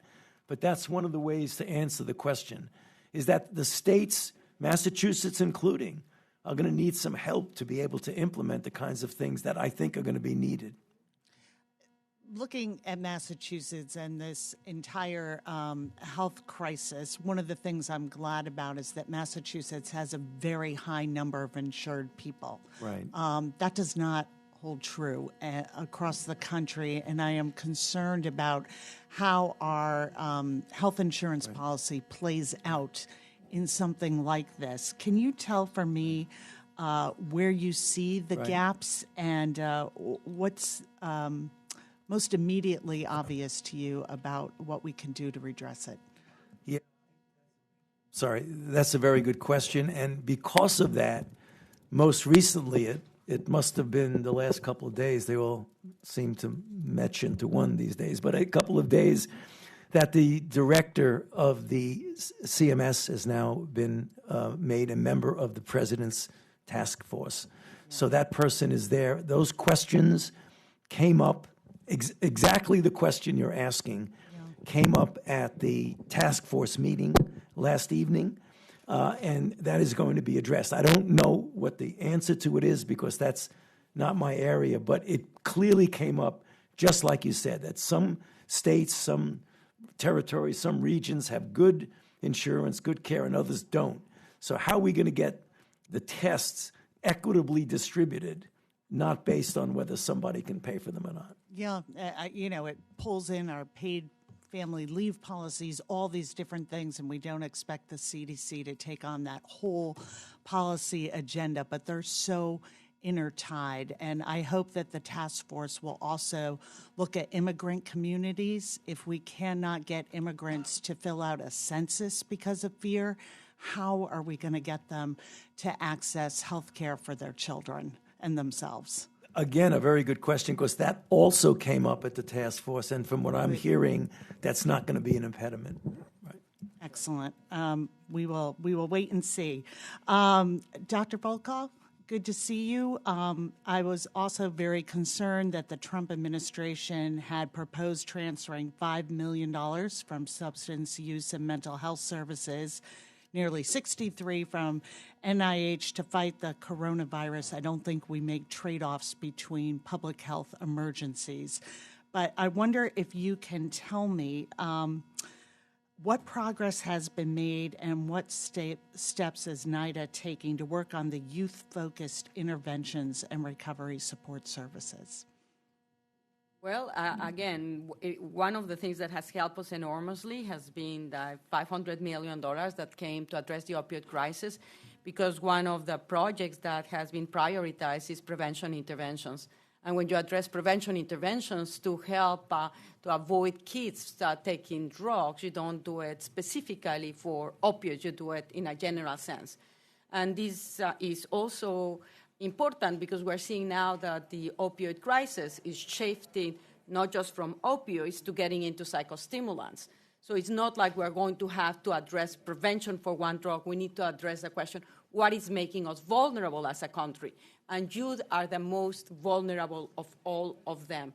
So we have several initiatives that are going to be expanded to address how to, for example, we can bring prevention to rural communities that are at very, very high risk for drugs, to the criminal justice setting. How do we intervene in schools? And another project that we have been able to hopefully launch, as you know, we've done a 10-year follow-up for children from 9 to 10 upward to understand what are the factors in the brain that make you vulnerable to drugs, but how does the environment influence them? We want to start in infancy to look forward. So these are just some of the examples that we're targeting to try to develop knowledge and implementation methods to prevent youth from taking drugs. Great. I'm out of time. I'd love to follow up with you in another way on medically assisted therapies for treatment for younger people as well. Thank you. Thank you. What I'm going to try to do is to ask 3 or 4 questions and get quick answers to them. And let me just start with this, Dr. Bianchi. Endometriosis, a disease that impacts 1 in 10 women, leading cause of hysterectomy. Can you describe NICHD's research related to endometriosis? Tell us what your top priorities for the research would be if provided with additional resources. And I'm asking this question, and where is my colleague, Congresswoman Finkenauer, who has a very a serious interest in this area, and thank you for being here, Congresswoman Finkenauer. So hold on to that. Dr. Collins, we gave $12.5 million for gun violence prevention research. I want to have you tell us what do you expect to do with that. Also, with the Office of Research on Women's Health, NIH budget has grown by 39%. Office of Research on Women's Health has increased only 8%. Anyway, they have a critical role in doing what we need to do across all of the institutes. How would additional resources for the Office of Research on Women's Health enable the office to better advance and coordinate women's health research? And Dr. Gibbons, cardiovascular disease and women. Stroke, heart disease, leading cause of death for women in the United States. What research is NHLBI supporting to improve diagnosis and treatment of women with heart disease? Dr. Bianchi. Thank you, Madam Chair. As you said, 1 in 10 women have endometriosis. These are women of reproductive age. It's associated with chronic pain, has enormous economic impacts because women do not go to work. It's a leading cause of infertility, and it's also associated with an increased incidence of cancer. NICHD has a gynecologic and health disease branch where we are funding research on the diagnosis, prevention, and treatment of endometriosis. We've made it one of our 10 aspirational goals in our strategic plan, and I'm very proud of the fact that NICHD's research, we were talking about drugs that were developed as a result of NIH support, the drug Orilissa, which is the newest drug to treat pain in women with endometriosis, came out of an NICHD SBIR grant. Thank you. And I would just say, I'll just say this to Congresswoman Finkenauer. that you ought to be in touch with Dr. Bianchi to get all the information that you need to move forward. Very quickly, Collins, to preserve time nonviolence for Dr. prevention Gibbons. research. Firearms. We have invested in firearms research all along, and having this additional funds from the Congress in the current fiscal year is something that we welcome. We are invested in a full set of threat research to Americans' well-being, and we will continue to do so, and are certainly committed to executing any funding directives from the Congress. We have already written up various funding opportunity announcements, are waiting momentarily for them to be cleared. We will look at such things as the role of video games, the role of trying to keep firearms out of the hands of adolescents, such things as the violence interrupter schemes that are carried out in some cities. Do they actually work? We need data here, and we're the data people. That's right. So you can count on us. You asked about ORWH, the Office of Research on Women's Health, a very important part of what we do. Janine Clayton, who's the director of that, is a wonderful catalyst. But let me emphasize that while the funding of ORWH is modest, it's about $43 million, Right. the overall funding for women's health research is about $4.4 billion. So it's reflective of the way in which this, in fact, involves all of the institutes. Right. I'm very, very concerned about the amount of funding to the Office of Women's Health Research. I understand it's being done, it's cross-cutting, but this is something that many, many years ago we identified as something critically important, and I want to make sure they're getting the resources that they need. And let me just say, go ahead, Dr. Gibbons, on NHLBI. Right. Well, And maybe I'll go ahead. take off on that point. That a key part of the initiative for the NHLBI to address women's health and cardiovascular disease is actually to take more of a focus in the reproductive years. And to do that, we recognize that a leading cause of maternal morbidity and mortality actually relates to cardiovascular disease, particularly women over the age of 30 in their reproductive and childbearing years. So we have a number of initiatives that's targeting that. So, for example, pregnancy is often a stress test for the cardiovascular system. Peripartum cardiomyopathy is a major cause of maternal morbidity and mortality. So we're really striking up an initiative to better understand what are the drivers and biomarkers and actually genetic factors that may be predisposing to that. Similarly, we're trying to we recognize that women who have adverse pregnancy outcomes often have a long-term trajectory of increased cardiovascular risk. So we have the new moms-to-be health heart study that's following up over time and recognizing that there may be interventions we can do to change the whole trajectory of those women. Mm-hmm.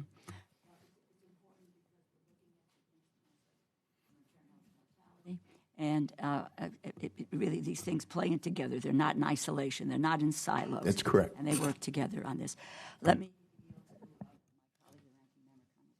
Thank you very much, Madam Chair. And when I think about the appropriations, it's too easy sometimes to get caught up in a what are we doing this year kind of mentality. The reality is the way this process works, everything is cumulative and incremental in appropriations. And so under that philosophy, we've adopted over the last 5 years a cumulative and incremental increase for NIH funding. And so, Dr. Collins, I want to ask you two of my favorite questions because you always take me in interesting directions. First is, what of the things we've been able to do that we would not have been able to do had we not made these kind of consistent investments?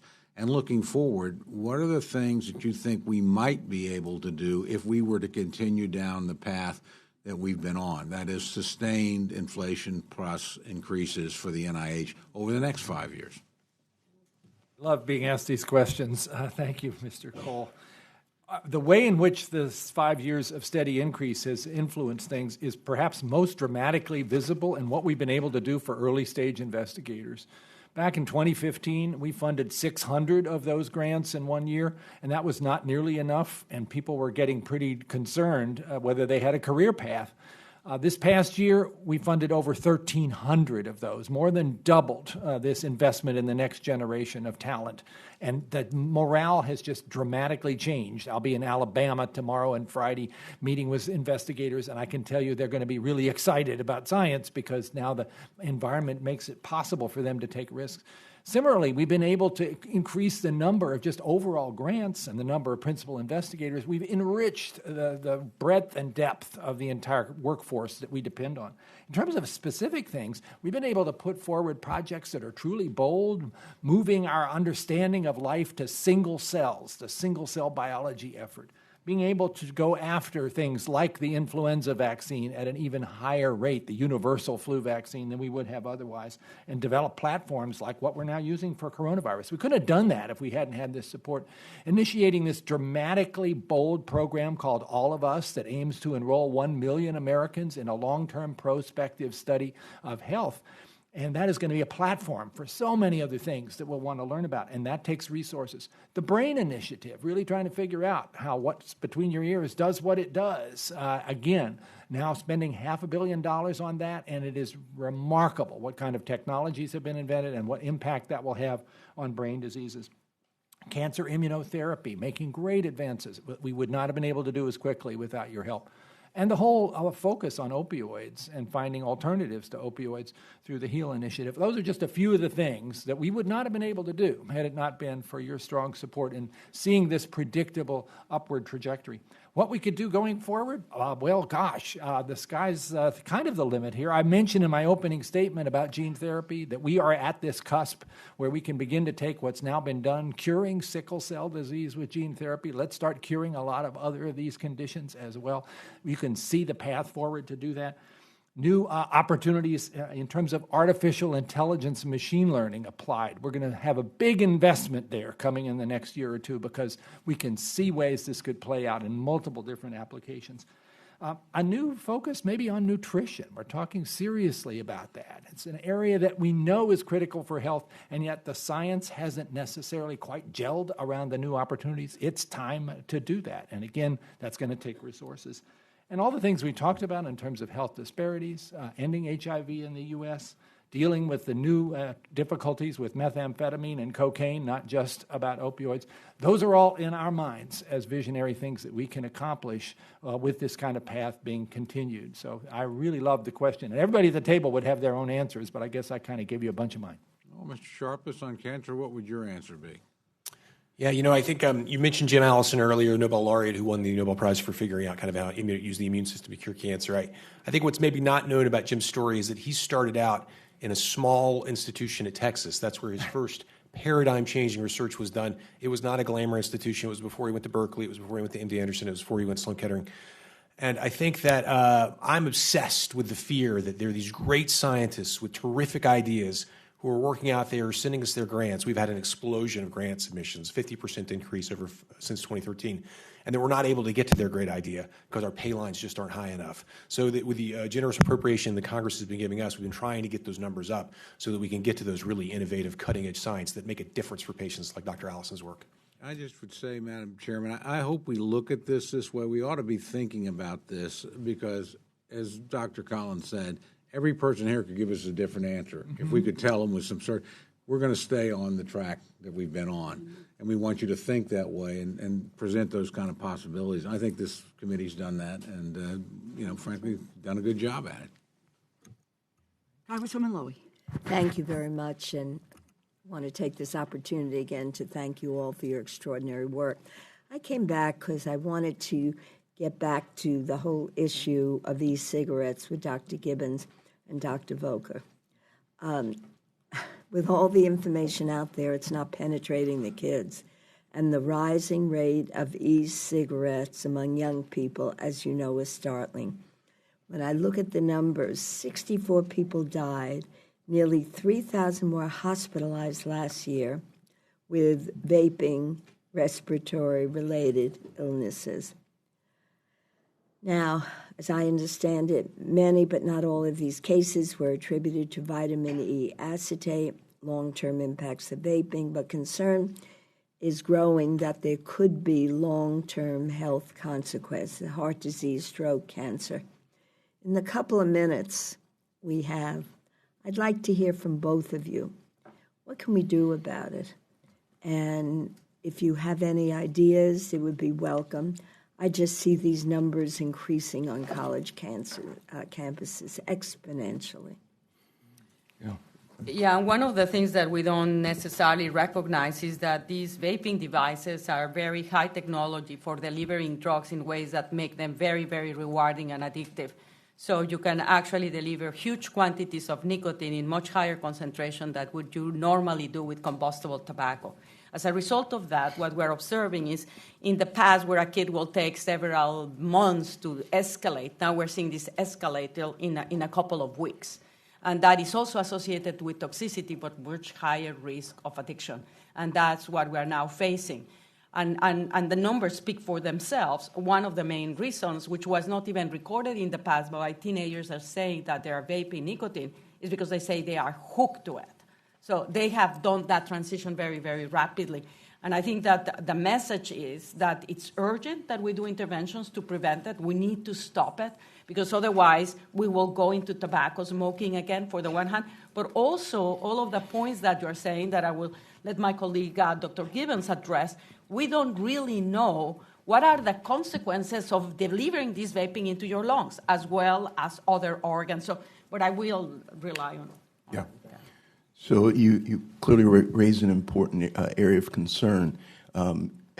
Just last summer, obviously, you're describing the cases of e-cigarette and vaping-associated lung injury that really started to explode as a sort of a new epidemic and mysterious illness. We didn't know why people were presenting with hospitalization, shortness of breath, and other symptoms until we got these history of vaping. This was an area where close collaboration, quite frankly, between NIH, FDA, and CDC in response to this public health threat was pretty immediate and collaborative, in which almost literally within weeks we were convening subject matter experts from around the country. And again, leveraging prior investments this committee's made because we were able to leverage centers of excellence in tobacco regulatory science, bring and convene people who've already been studying e-cigarettes together and say, what can we do? What's going on about this new vaping epidemic related to lung injury? That mobilized a research agenda.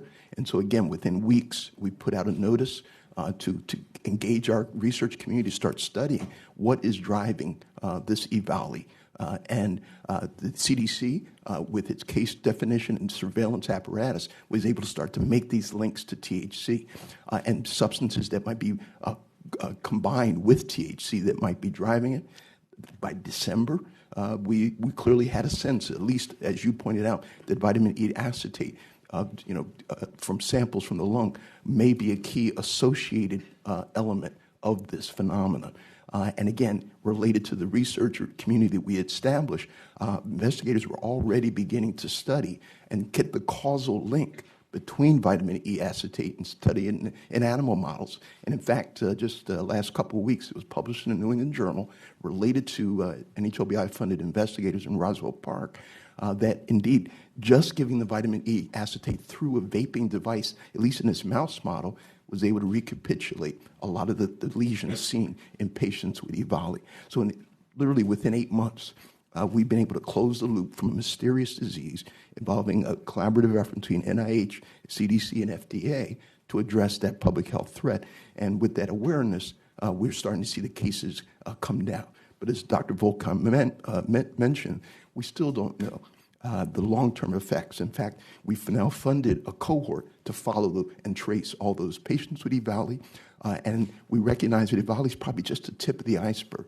What's happening to subclinical injury to the long term of these young people? That's still an unknown. Well, my time is up, but I would just hope that we could work together. I think it's pretty conclusive. This just isn't good for kids, adults, or anybody. Absolutely. But what are we doing about it? The kids don't believe it. And working with CDC, perhaps, I'm with you. I would ban it completely. But I'd like to follow up with you because it seems to me the science is conclusive. And what are we going to do to get these kids to understand, cut it out? Thank you very much. Congressman Harris. Thank you very much, and thank you all for being here. It makes me nostalgic for the days I used to do research. How exciting it is, especially when we have discoveries.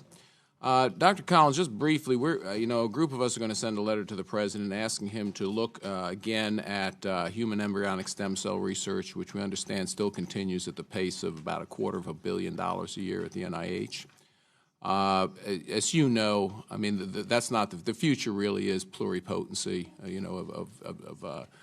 Inducing pluripotency of regular cells into stem cell states, and the idea that we're continuing to destroy human embryos and funding the destruction basically through the NIH, I think is a mistake, because human embryos are in fact the youngest humans, and I think many believe correctly that human life should never be used as a mere means for achieving the benefit of another human being, and that's not the purpose of human life.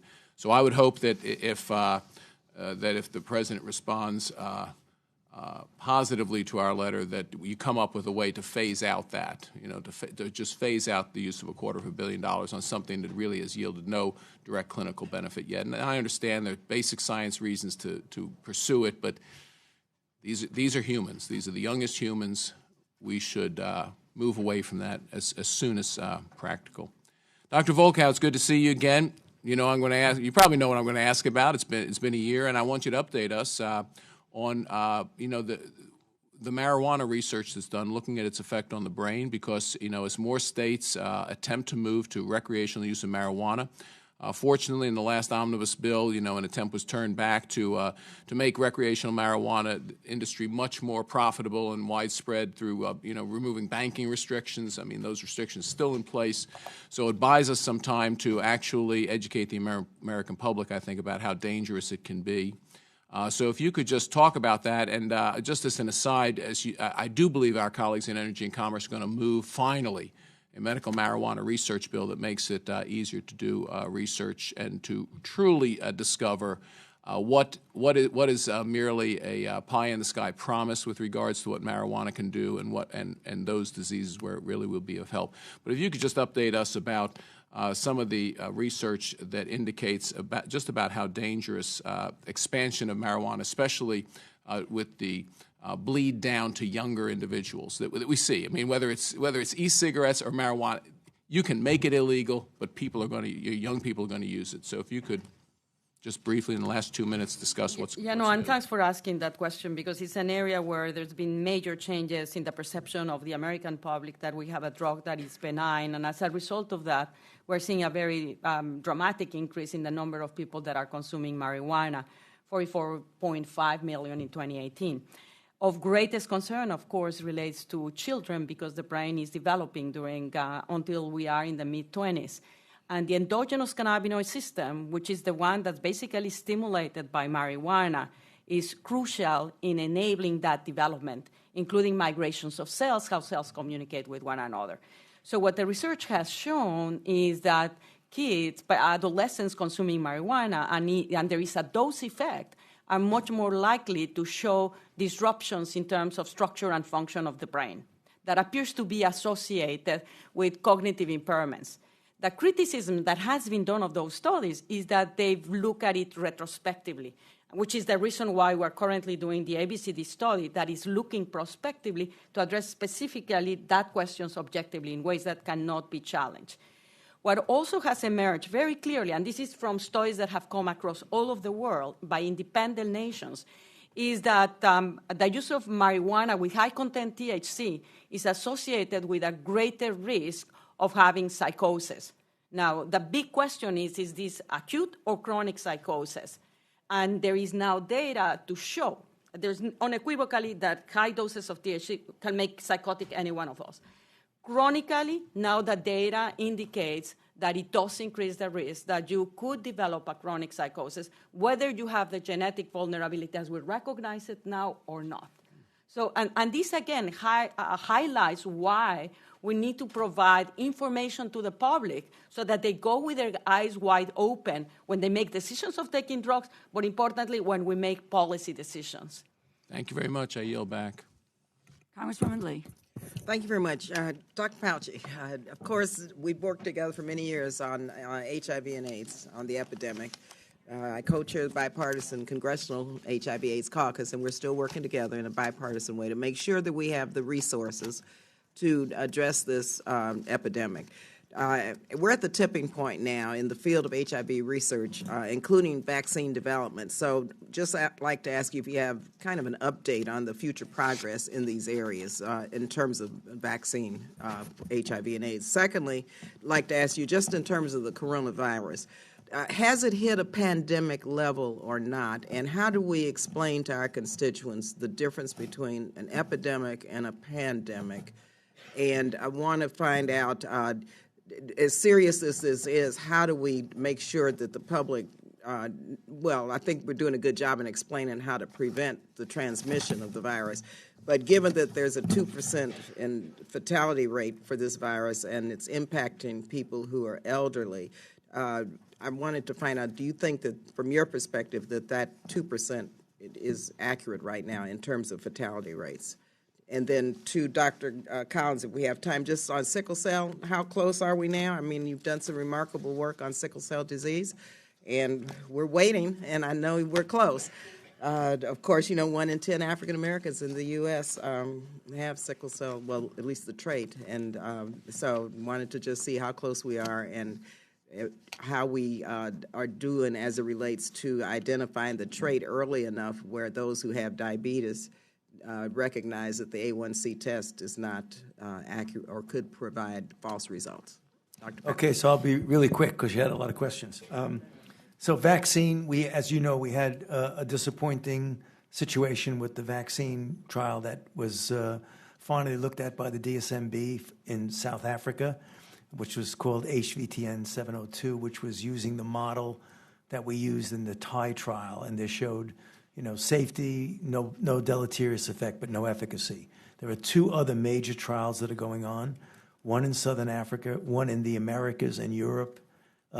Those trials, we won't have the data on them probably for at least another couple of years. They're using a different concept. They're using a different vector. They're using a different protein, and they're using a different adjuvant. So I can't give any prediction of what it's going to be. But simultaneous with that, there's another whole effort on HIV vaccines using structural biological approach to get the right conformation of an immunogen to induce broadly neutralizing antibodies, which are the gold standard of protection against viral infections.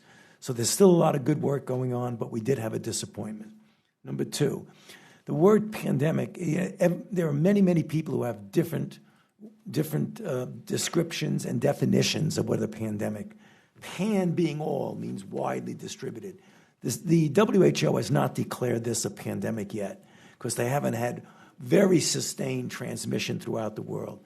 So technically, it's not a pandemic. It will be up to them to make that declaration. Next, the 2% mortality. A report just came out today that when they looked at the totality of the data in China, mostly because 90+% of the infections are in China, it was somewhere around 3%, up from the 2%. The percent mortality will depend on what the denominator of number of cases. So if you're not counting every case, then the mortality would be high.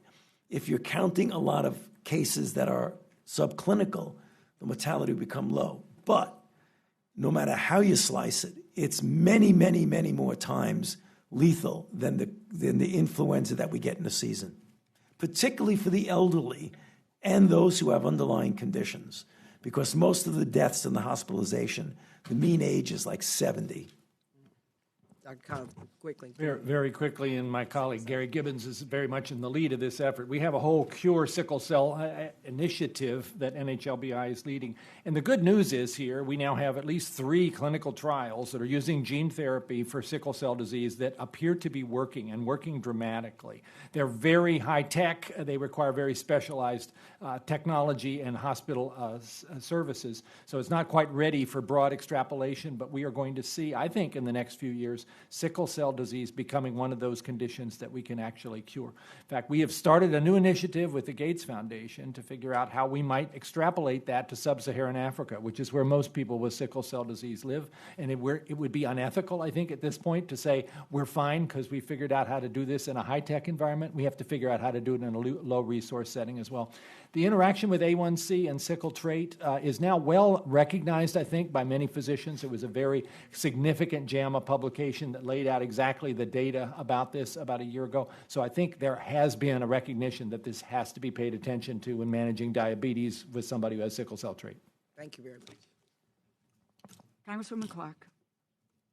Thank you so much. I was delighted to hear this morning the story on NPR about the incredible advances, and you did a very good job, Dr. Collins, on injecting a virus into the retina and potentially restoring vision. It's unbelievable, and but I know that there are many concerns also with CRISPR and these technologies after the Chinese scientists edited genes of babies last year.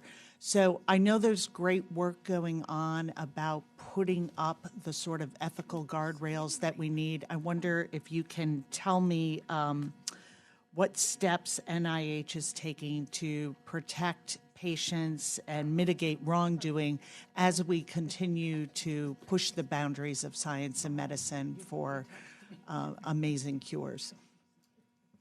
Well, this is an area of intense interest for all of us. And it is this remarkable circumstance where the application of CRISPR-Cas, so-called gene editing, for many different genetic diseases, and you mentioned the one that was just reported about this morning, which is a cause of blindness, is one of the most exciting things that's happening right now in terms of research. Let me make it clear. Those approaches basically approach a way to fix the spelling of a misspelled gene somewhere in the body, but it doesn't get passed on to the next generation. It's non-hereditary. What happened in China was an intent to actually make this kind of change in an embryo, which would be what you call the germline, the hereditary changes. And we all agree that that is utterly inappropriate at the present time. There's so much we don't know about that, so many risks, so many theological and philosophical consequences to beginning to change our own instruction book. We at the NIH would not support that. In fact, that would be illegal in the United States, that kind of embryo manipulation. The World Health Organization has a high-level panel that is looking at this, and we wait for their recommendations, and so far they've also come down quite strong on this. Our National Academy is engaged as well. Do you know when you expect that recommendation?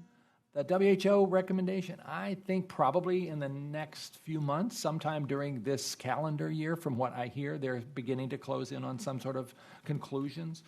Again, WHO has a challenge because they've got to get all those countries to sign on to it. So there'll be a draft, and then we'll sort of see what happens. Certainly in this country, that would not be something we would do. But at the same time, there's all this promise.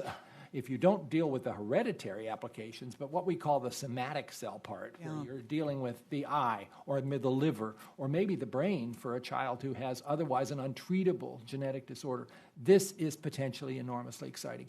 We have a whole program at NIH in our Common Fund trying to develop the ways to deliver that gene editing apparatus safely to the tissue where you want it to go. Because it's one thing you know how to do it in a cell culture, but in a person, how do you actually send it to the right zip code and have that result happen safely and effectively? There's a lot going on in that space, and we made a pretty big investment. For me, who's a geneticist, there are these 7,000 genetic diseases waiting for some kind of solution. This is a scalable approach that might actually work, not in the next 100 years, but maybe in the next decade. But we have to work really hard to knock down all the barriers. Thank you. Dr. Sharples, it came to my attention recently through Cracker Jack staff that 20% of cancer trials fail due to insufficient patient enrollment because there are barriers as restrictions on eligibility, access to transportation, et cetera, ability to take time off work. What efforts is NCI undertaking to enhance clinical trial recruitment and operations at smaller community sites that may not traditionally be engaged in clinical research? Yeah, I think a really important topic. Clinical trials accrual is sort of the whole foundation rests on being able to accrue patients. And we have so many trials and so many great ideas in cancer, but if we can't test them, then we really can't make progress. So fixing this problem is an intense focus for the National Cancer Institute. I think one big issue is, trials in prior era were designed poorly. They were designed to be done at, tertiary care centers only, and not to be done in sort of the other sorts of environments, and required,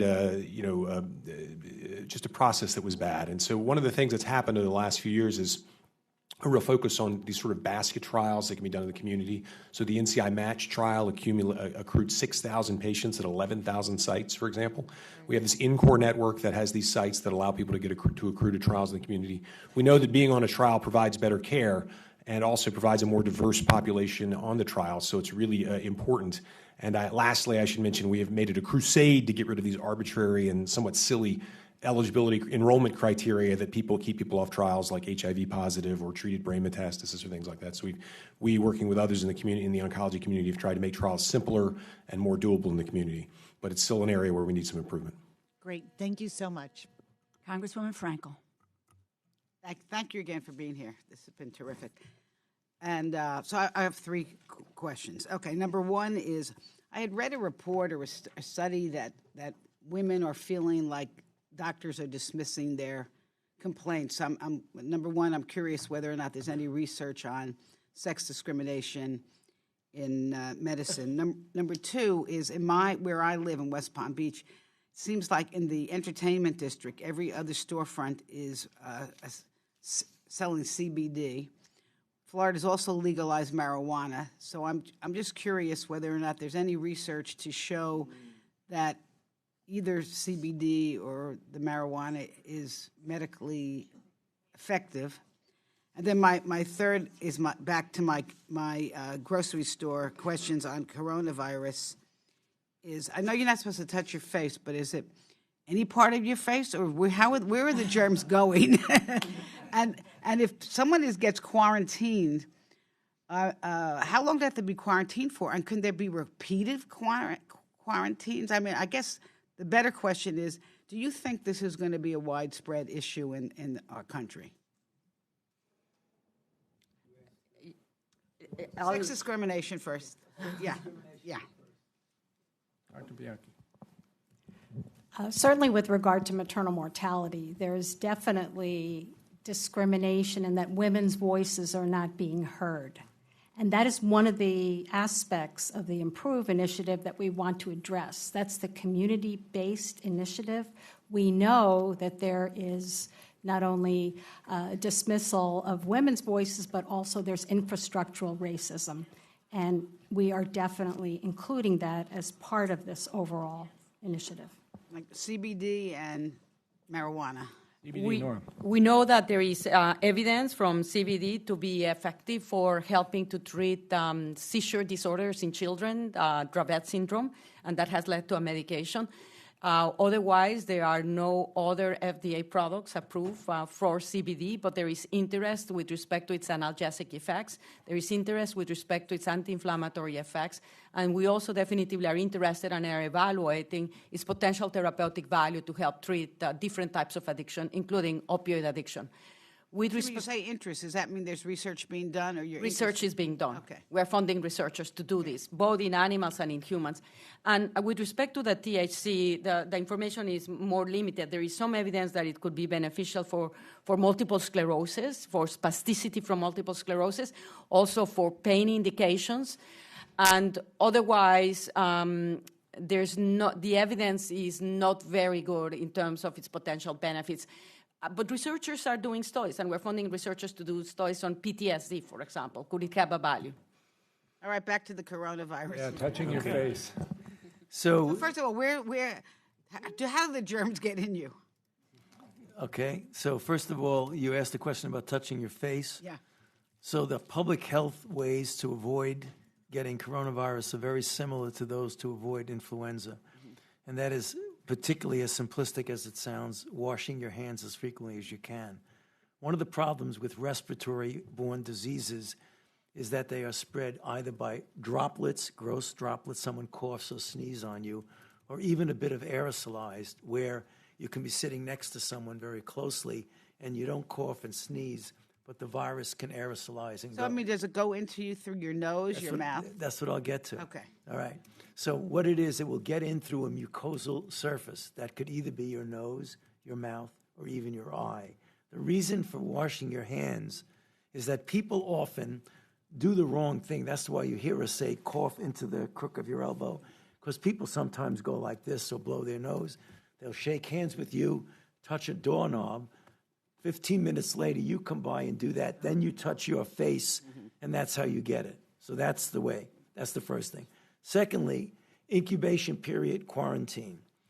The incubation period, the median time from when you get exposed to you get clinical symptoms is about 5.2 days.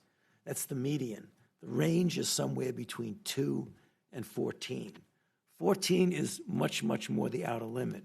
So when someone is suspected of being exposed, they either self-isolate or they get actually institutional quarantine for 4 days. But you could have 14 days. 14. Could you have multiple self-quarantines? I mean, what if you get exposed and then you stay home and then you get exposed again and you stay home? Do you have to stay home every time you get exposed? Well, it depends on what you mean by exposed. I mean, if you are exposed to someone who has documented infection and then you are tested and you go into voluntary isolation, not necessarily quarantine. Right. The only time you get quarantined is if it's very, very clear that you have direct contact with someone. But it could be multiple times.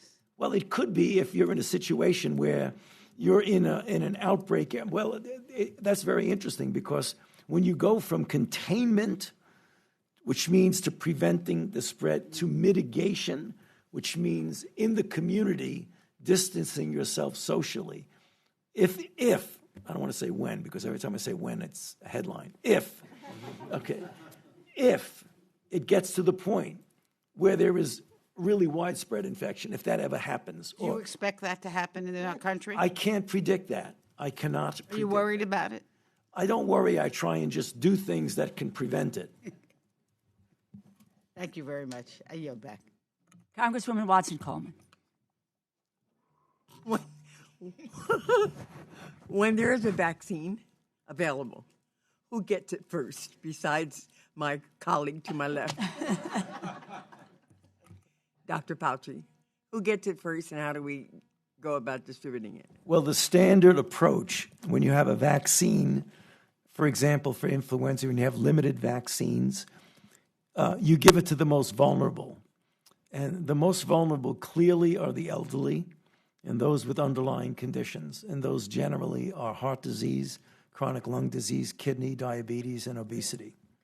Or those who are immunosuppressive drugs who might have an underlying cancer. And so we're 18 months or so away from that.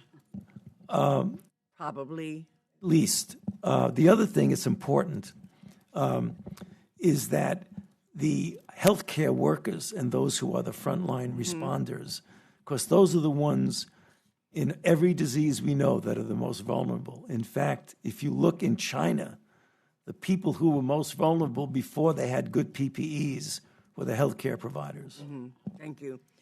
Dr. Collins, following up on my interest in the whole issue of health issues and the disparate impact on minorities, one of the things that I learned from the emergency task force that we had on mental health and black youth suicide was that researchers, black researchers in particular, have not been having their research requests considered, and they've been denied these requests for reasons having to do with not communicating clearly what it is that you're looking at, the implications of community outcomes or collaborations, not necessarily recognizing the significance in our space with regard to issues of that nature.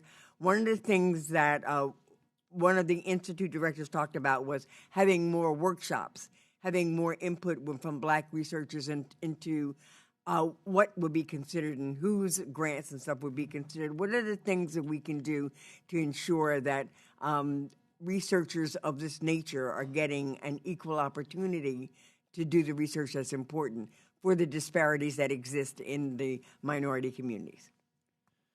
This is an issue that we are looking at with great seriousness, since it was documented a few years ago that, in fact, an African-American investigator who comes to NIH with their best and brightest ideas has a lower chance of getting funded than other groups.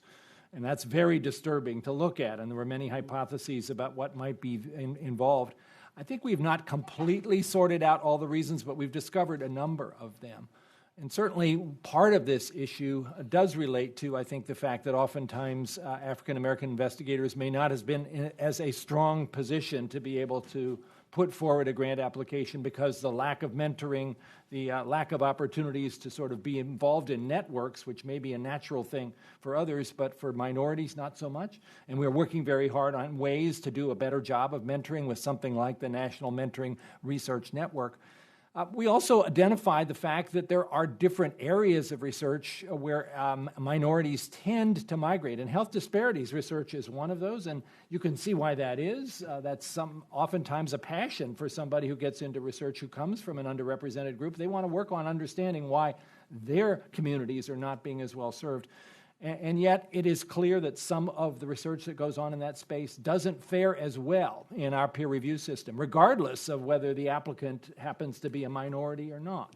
So there's some action there that we need to take. We're still trying to sort this out. There was a paper we published a few months ago about this, which got a fair amount of attention. We're continuing to do the analysis to see what else we're missing here. We are determined to sort this one out. Well, I'm glad. I am both a co-founder of the Congressional Caucus on Black Women and Girls, and we're interested in those things that impact individuals, particularly because of the intersection of their gender and their race, and as well as the interest in what's happening with our children and mental health disparities and things of that nature. Big issues in my community. So I thank you for the work that you're doing. I look forward to the work that you'll be doing in the future. Thank you. I yield back. Thank you. We are going to do a kind of a third round here with 3 minutes each. But I wanted to let you know, I've just been informed, I do not know what the dollar amounts are, but it would appear that the House and the Senate, Congressman Cole, have come to an agreement on the supplemental. God's in his heaven, all's right with the world. Yes. And so we just got that notice, and so we will be, that word will be getting out about dollar amounts, et cetera, et cetera, et cetera. So again, yes, wonderful. This is where we need to go. I am going to do my rapid fire piece here again. Dr. Gibbons, status update on NIH's efforts on a commission on lymphatic diseases. Okay. NCI, you talked about lots of activity in the area, Dr. Sharples. Tell us a little bit about what's driving the interest in cancer research, because you have so many more. I would love to know at some point, maybe I'll just sit and talk with you about where we stand with ovarian cancer and finding a marker for ovarian cancer. Universal flu vaccine, update, Dr. Fauci. If we could provide additional resources in 2021, how quickly might we move to some success there? And Dr. Collins, the NIEHS, in past emergencies, it supported training for workers, for healthcare workers, airports, correctional institutions, et cetera. Just a quick overview of their worker training activities in recent public health emergencies, H1N1 flu, pandemic, Ebola, and how could they support what we need to do for this current COVID-19 outbreak. So, status of the Commission on Lymphatic Diseases. So, lightning round. Right. Lightning round. Exactly. Right. So you hit on an important area that's often debilitating, disproportionately affecting women in lymphedema. We have established a task force that is trans-NIH that is focused in on this issue. Certainly, it's one where we spend at the NHLBI over $20 million a year in that space, along with, again, many other ICs contributing even more to that collective effort. One of the key areas that I might note in particular is part of the cell atlas that Dr. Francis Collins described, in which we're able to get single cell resolution characterization of many cells in the body. One of the key organs, if you will, is the lymphatic system. And so understanding that system, both in normal human health and development, as well as in response to injury and disease, is fundamental to really getting to better treatments We'll have for further that disease. conversations on this, but we did encourage in the last, in the omnibus, a national commission on lymphatic disease, so we're going to pursue that with you. NCI, what's driving this interest? First of all, I'd say it's a really good problem. I mean, I think Yes. all these people coming with Amen. great ideas, Amen. that's what drives We've science. got to be able to fund them, too. It's probably a lot of things. I think the National Cancer Center program plays some role. I think our low pay lines, frankly, people just write more grants. But the main one, I think, the really inherent one, is the exciting time in cancer research, this scientific progress. Yeah. I saw this at the FDA when like 30% of the business in terms of new approvals and devices and drugs were cancer-related products. I see this in big pharma. I see this in basic science. There's just a lot of people who think they have good ideas for cancer. So I think that's the main one, and I'd be happy to follow up with you on ovarian Yes, cancer. on ovarian cancer. Still, after all these years, we don't seem to have a marker, and Agreed. we know how many thousands of women die every year from ovarian cancer. Dr. Fauci, universal flu vaccine. Thank you very much to the committee for the plus up on the universal flu vaccine. We're making significant progress. As I mentioned last time, the first in human phase 1 trial for a universal flu vaccine for the group 1 influenzas, which is a whole cluster of influenzas, went into clinical trial. It was successful. It showed to be safe, and it showed to be immunogenic. We will start very soon a phase 1 trial for the group 2, which is the other whole group of influenzas. So we're really moving along very, very quickly. By the end of the summer, we'll be able to go into a phase 2 trial. That's going to be important because that's going to involve hundreds, if not a couple of thousands of people. And we will need the resources that you gave us to be able to do that phase 2 trial. Thank you. And I would assume additional resources Yes, to speed indeed. that process up. No, I mean that you're going to give us. Yes. Amen. Amen. Very And quickly, NIHS has played a critical role in training people who can deal with outbreaks. They previously worked on Ebola. They're totally prepared to step in this space, too. Need some support for that.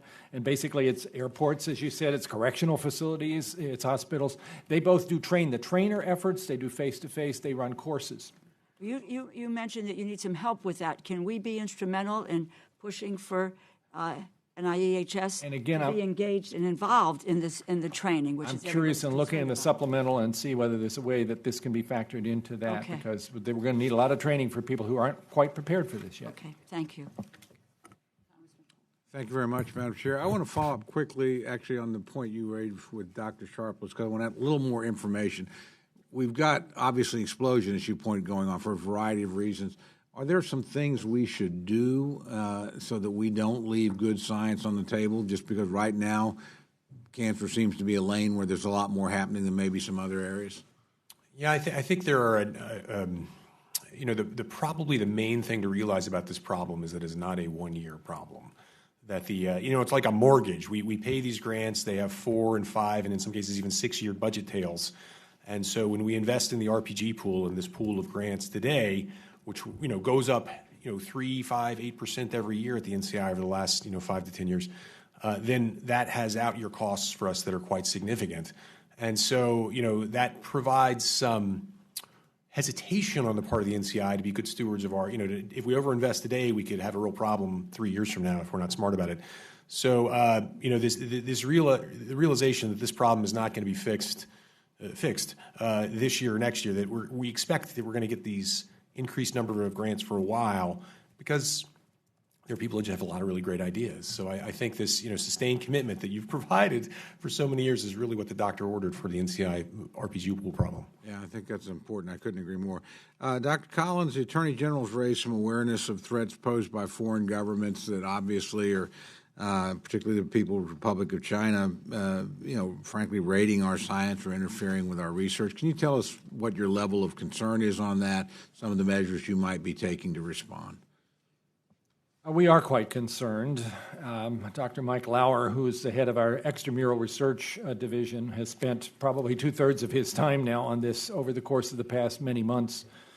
First, let me say that we greatly depend upon and value foreign investigators, foreign-born investigators who are part of our workforce, the vast majority of whom are honorable, hardworking, incredible contributors. And one thing we have to be careful of is that even as we've identified this as a serious issue, that we don't extrapolate into anything that would look like a sort of racial profiling, which would be a really unfortunate, unmerited, and unforgivable kind of approach.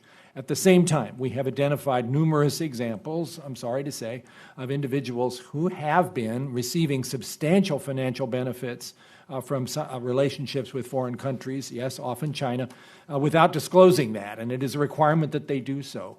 Likewise, we have instances where individuals have shared grant applications that were not even yet reviewed with colleagues in other countries to give them some kind of an edge on developing some new invention. Obviously, that has consequences for intellectual property. We are very serious about identifying those circumstances. You have probably seen in the press some dramatic examples of individuals who have been found to be egregiously against the way that scientists should behave and have, as a consequence, lost jobs and in some instances been brought forward for various kinds of criminal prosecution. Again, I think most of the people that you might see in our workforce are honorable, but we are determined, we are stewards of the public trust. If there are instances that are not going the way they should, we will be following up on them. At the moment, we have dozens of these investigations that are currently underway. We're working with the FBI on this, and they've been good partners with us. And we will keep our eye on this and continue to see where the trouble is and then act upon it. I just want to commend you for your vigilance here and, frankly, also for the even-handed attitude. There is a danger here that this could degenerate into a place none of us would ever want it to go. And so thanks for having the focus on the problem, but also thanks for remembering, as you say, most of the folks that are involved in these endeavors are honorable, able, and are serving humanity. So it's a tough problem, but I think you've struck the right balance. Thank you, Madam Chair. Congresswoman Frankel. Well, first I just want to say I want to thank our chair and our ranking member and all our panelists. It is so refreshing, and I think we're blessed to be able to have a bipartisan discussion on health research, and very fortunate to have people of your caliber leading the way. I'm not going to ask you any more supermarket questions. But I just note that I touched my face so many times today that I seriously, I'm very worried about the social and economic impacts of the potential of this virus. That's really very frightening, and I'm not going to get into it with you guys, so I'm going to ask you some different questions. Specifically, in Florida, and I also know in the nation that suicides are a big issue. And also, I saw something that it's a leading cause of maternal death. Is that right? That's suicide? No? Okay, I'm glad you say no. But I want to just combine these questions because I'm curious not only about suicide research, but also postpartum depression research. I'll quickly start with suicide and then ask Dr. Bianchi about postpartum because that fits with our maternal mortality topic. Certainly suicides increasing in many different communities and demographic areas are of deep concern, and there are many diagnostics about why that might be going on that relate to people's sense of isolation, which is clearly a growing problem in this nation. We at NIH are aiming to do everything we can to identify the factors and particularly the predictors of who is at risk and what the interventions might be.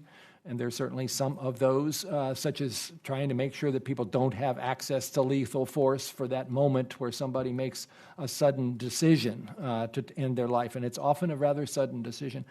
I will say also in terms of treating the clinical depression that often undergirds this, there is a major development that's happened, which is the development of this drug called ketamine, which has this remarkable phenomenon in many people who've had chronic clinical depression and not responded to anything else, of after an intravenous infusion having an almost within an hour lifting of the clouds. That is now being tried in people who are acutely suicidal and starting to look pretty promising in that space. If you can catch somebody before they take the drastic action and lift them out of what seems to be a hopeless circumstance. So that's one bright spot in what is clearly a very tough problem.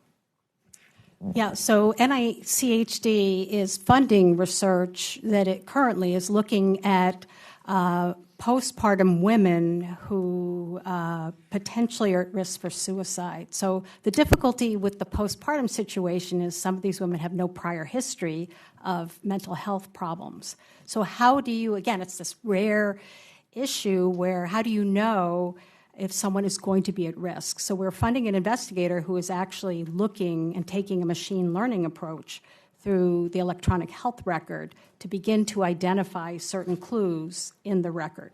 But the other issue is a lot of pregnant women are depressed and they're taking antidepressants during pregnancy.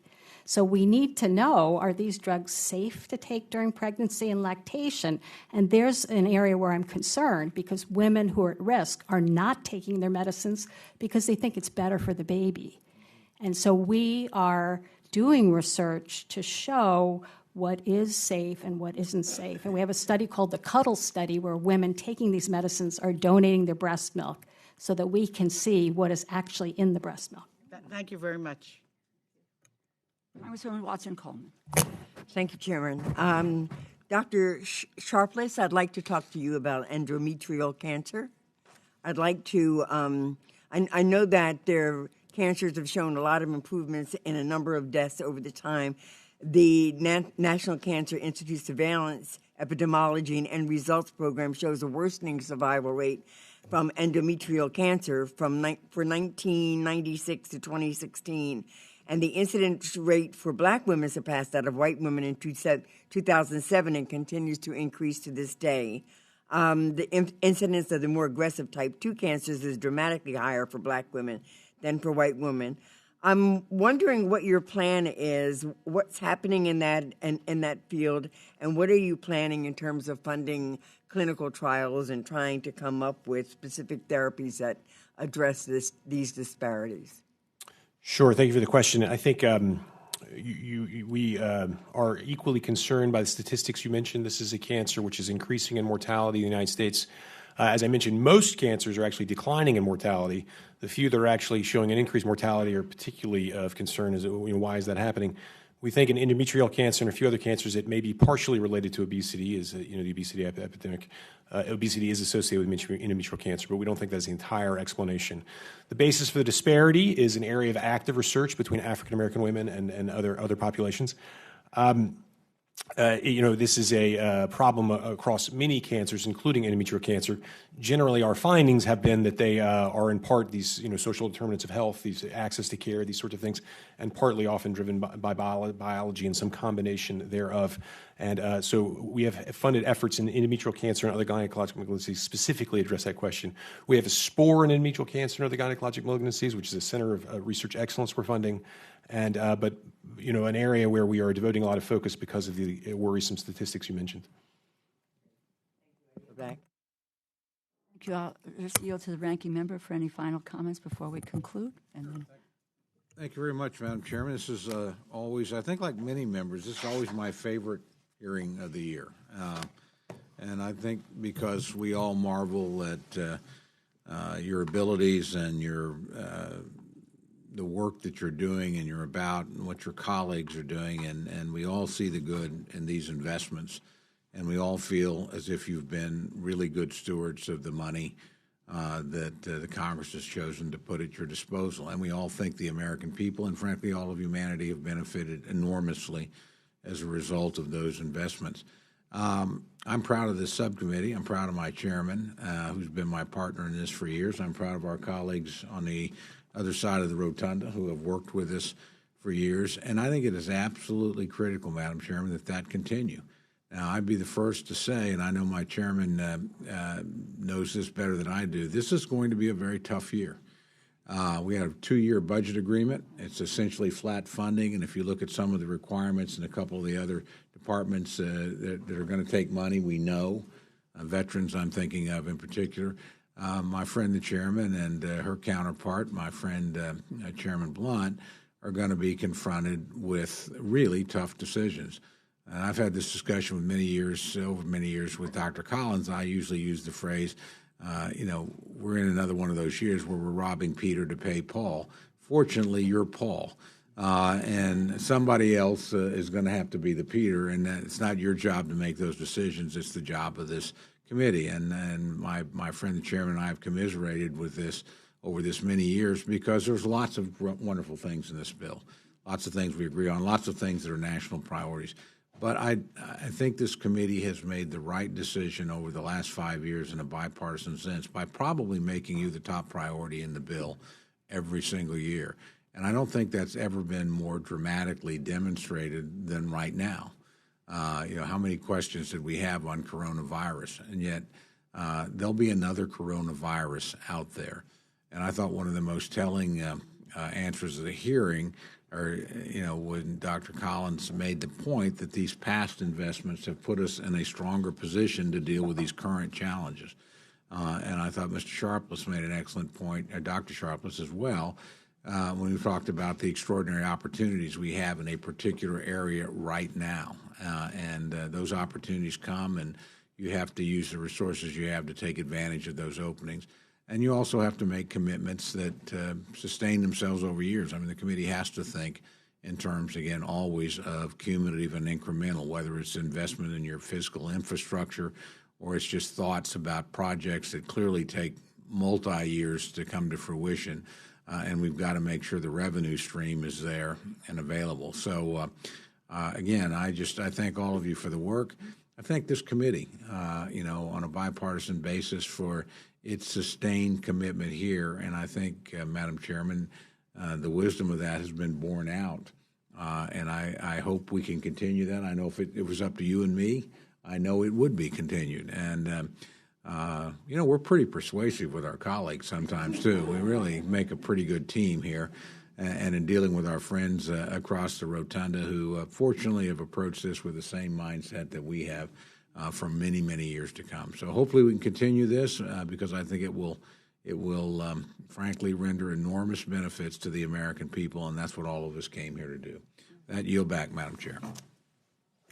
Thank you very, very much. And to my dear friend and colleague, and if I might add, co-conspirator in what we do in this subcommittee. And indeed, this is always an extraordinary hearing, and it's a revelation. We have a doctor on our committee, and Dr. Harris, but as far as I know, the rest of us are not scientists. We are not doctors. Well, yes, you're right. You're a political science doctor here. So, but what we are about is trying to grapple with issues about which we spend time studying and learning so that we can try to do the right thing. You do every day in your life focus on a mission of which there is no nobler cause or highest commitment, which is to save lives. And we get to work in cooperation with you to make sure that we push the edge of that envelope. You do. We need to do that with the resources that we provide you to do your work. I would just say this to my colleague, that yes, you are Paul, but I always have, and you've heard me say this before, I have to worry about Peter as well, and looking at that. But I think you know where our hearts and our commitments are to make sure we go down the road. I would just say one other thing. This is a committee and working together which does not deal with gotcha. We are not sitting here to try to stump you, to make a political comment. We are here to try to get the best information and the best advice so that we can respond. And when some of the questions are hard and they're tough, it is not for political purposes, but it is to look at our stewardship of public dollars and where those public dollars are going. And we are so trustful of you with being good stewards of the public dollar. And we can sell that, both my colleague and I, to other members of this subcommittee, as well as the committee, the committees across the aisle with our Senate colleagues. I'm going to end on a humorous note. I'm going to have to stop hugging people, Tom. And I just want to make sure that, Dr. Collins, that people can afford ketamine, okay? That's another issue that we could do. Thank you. The hearing is concluded. Thank you all very much.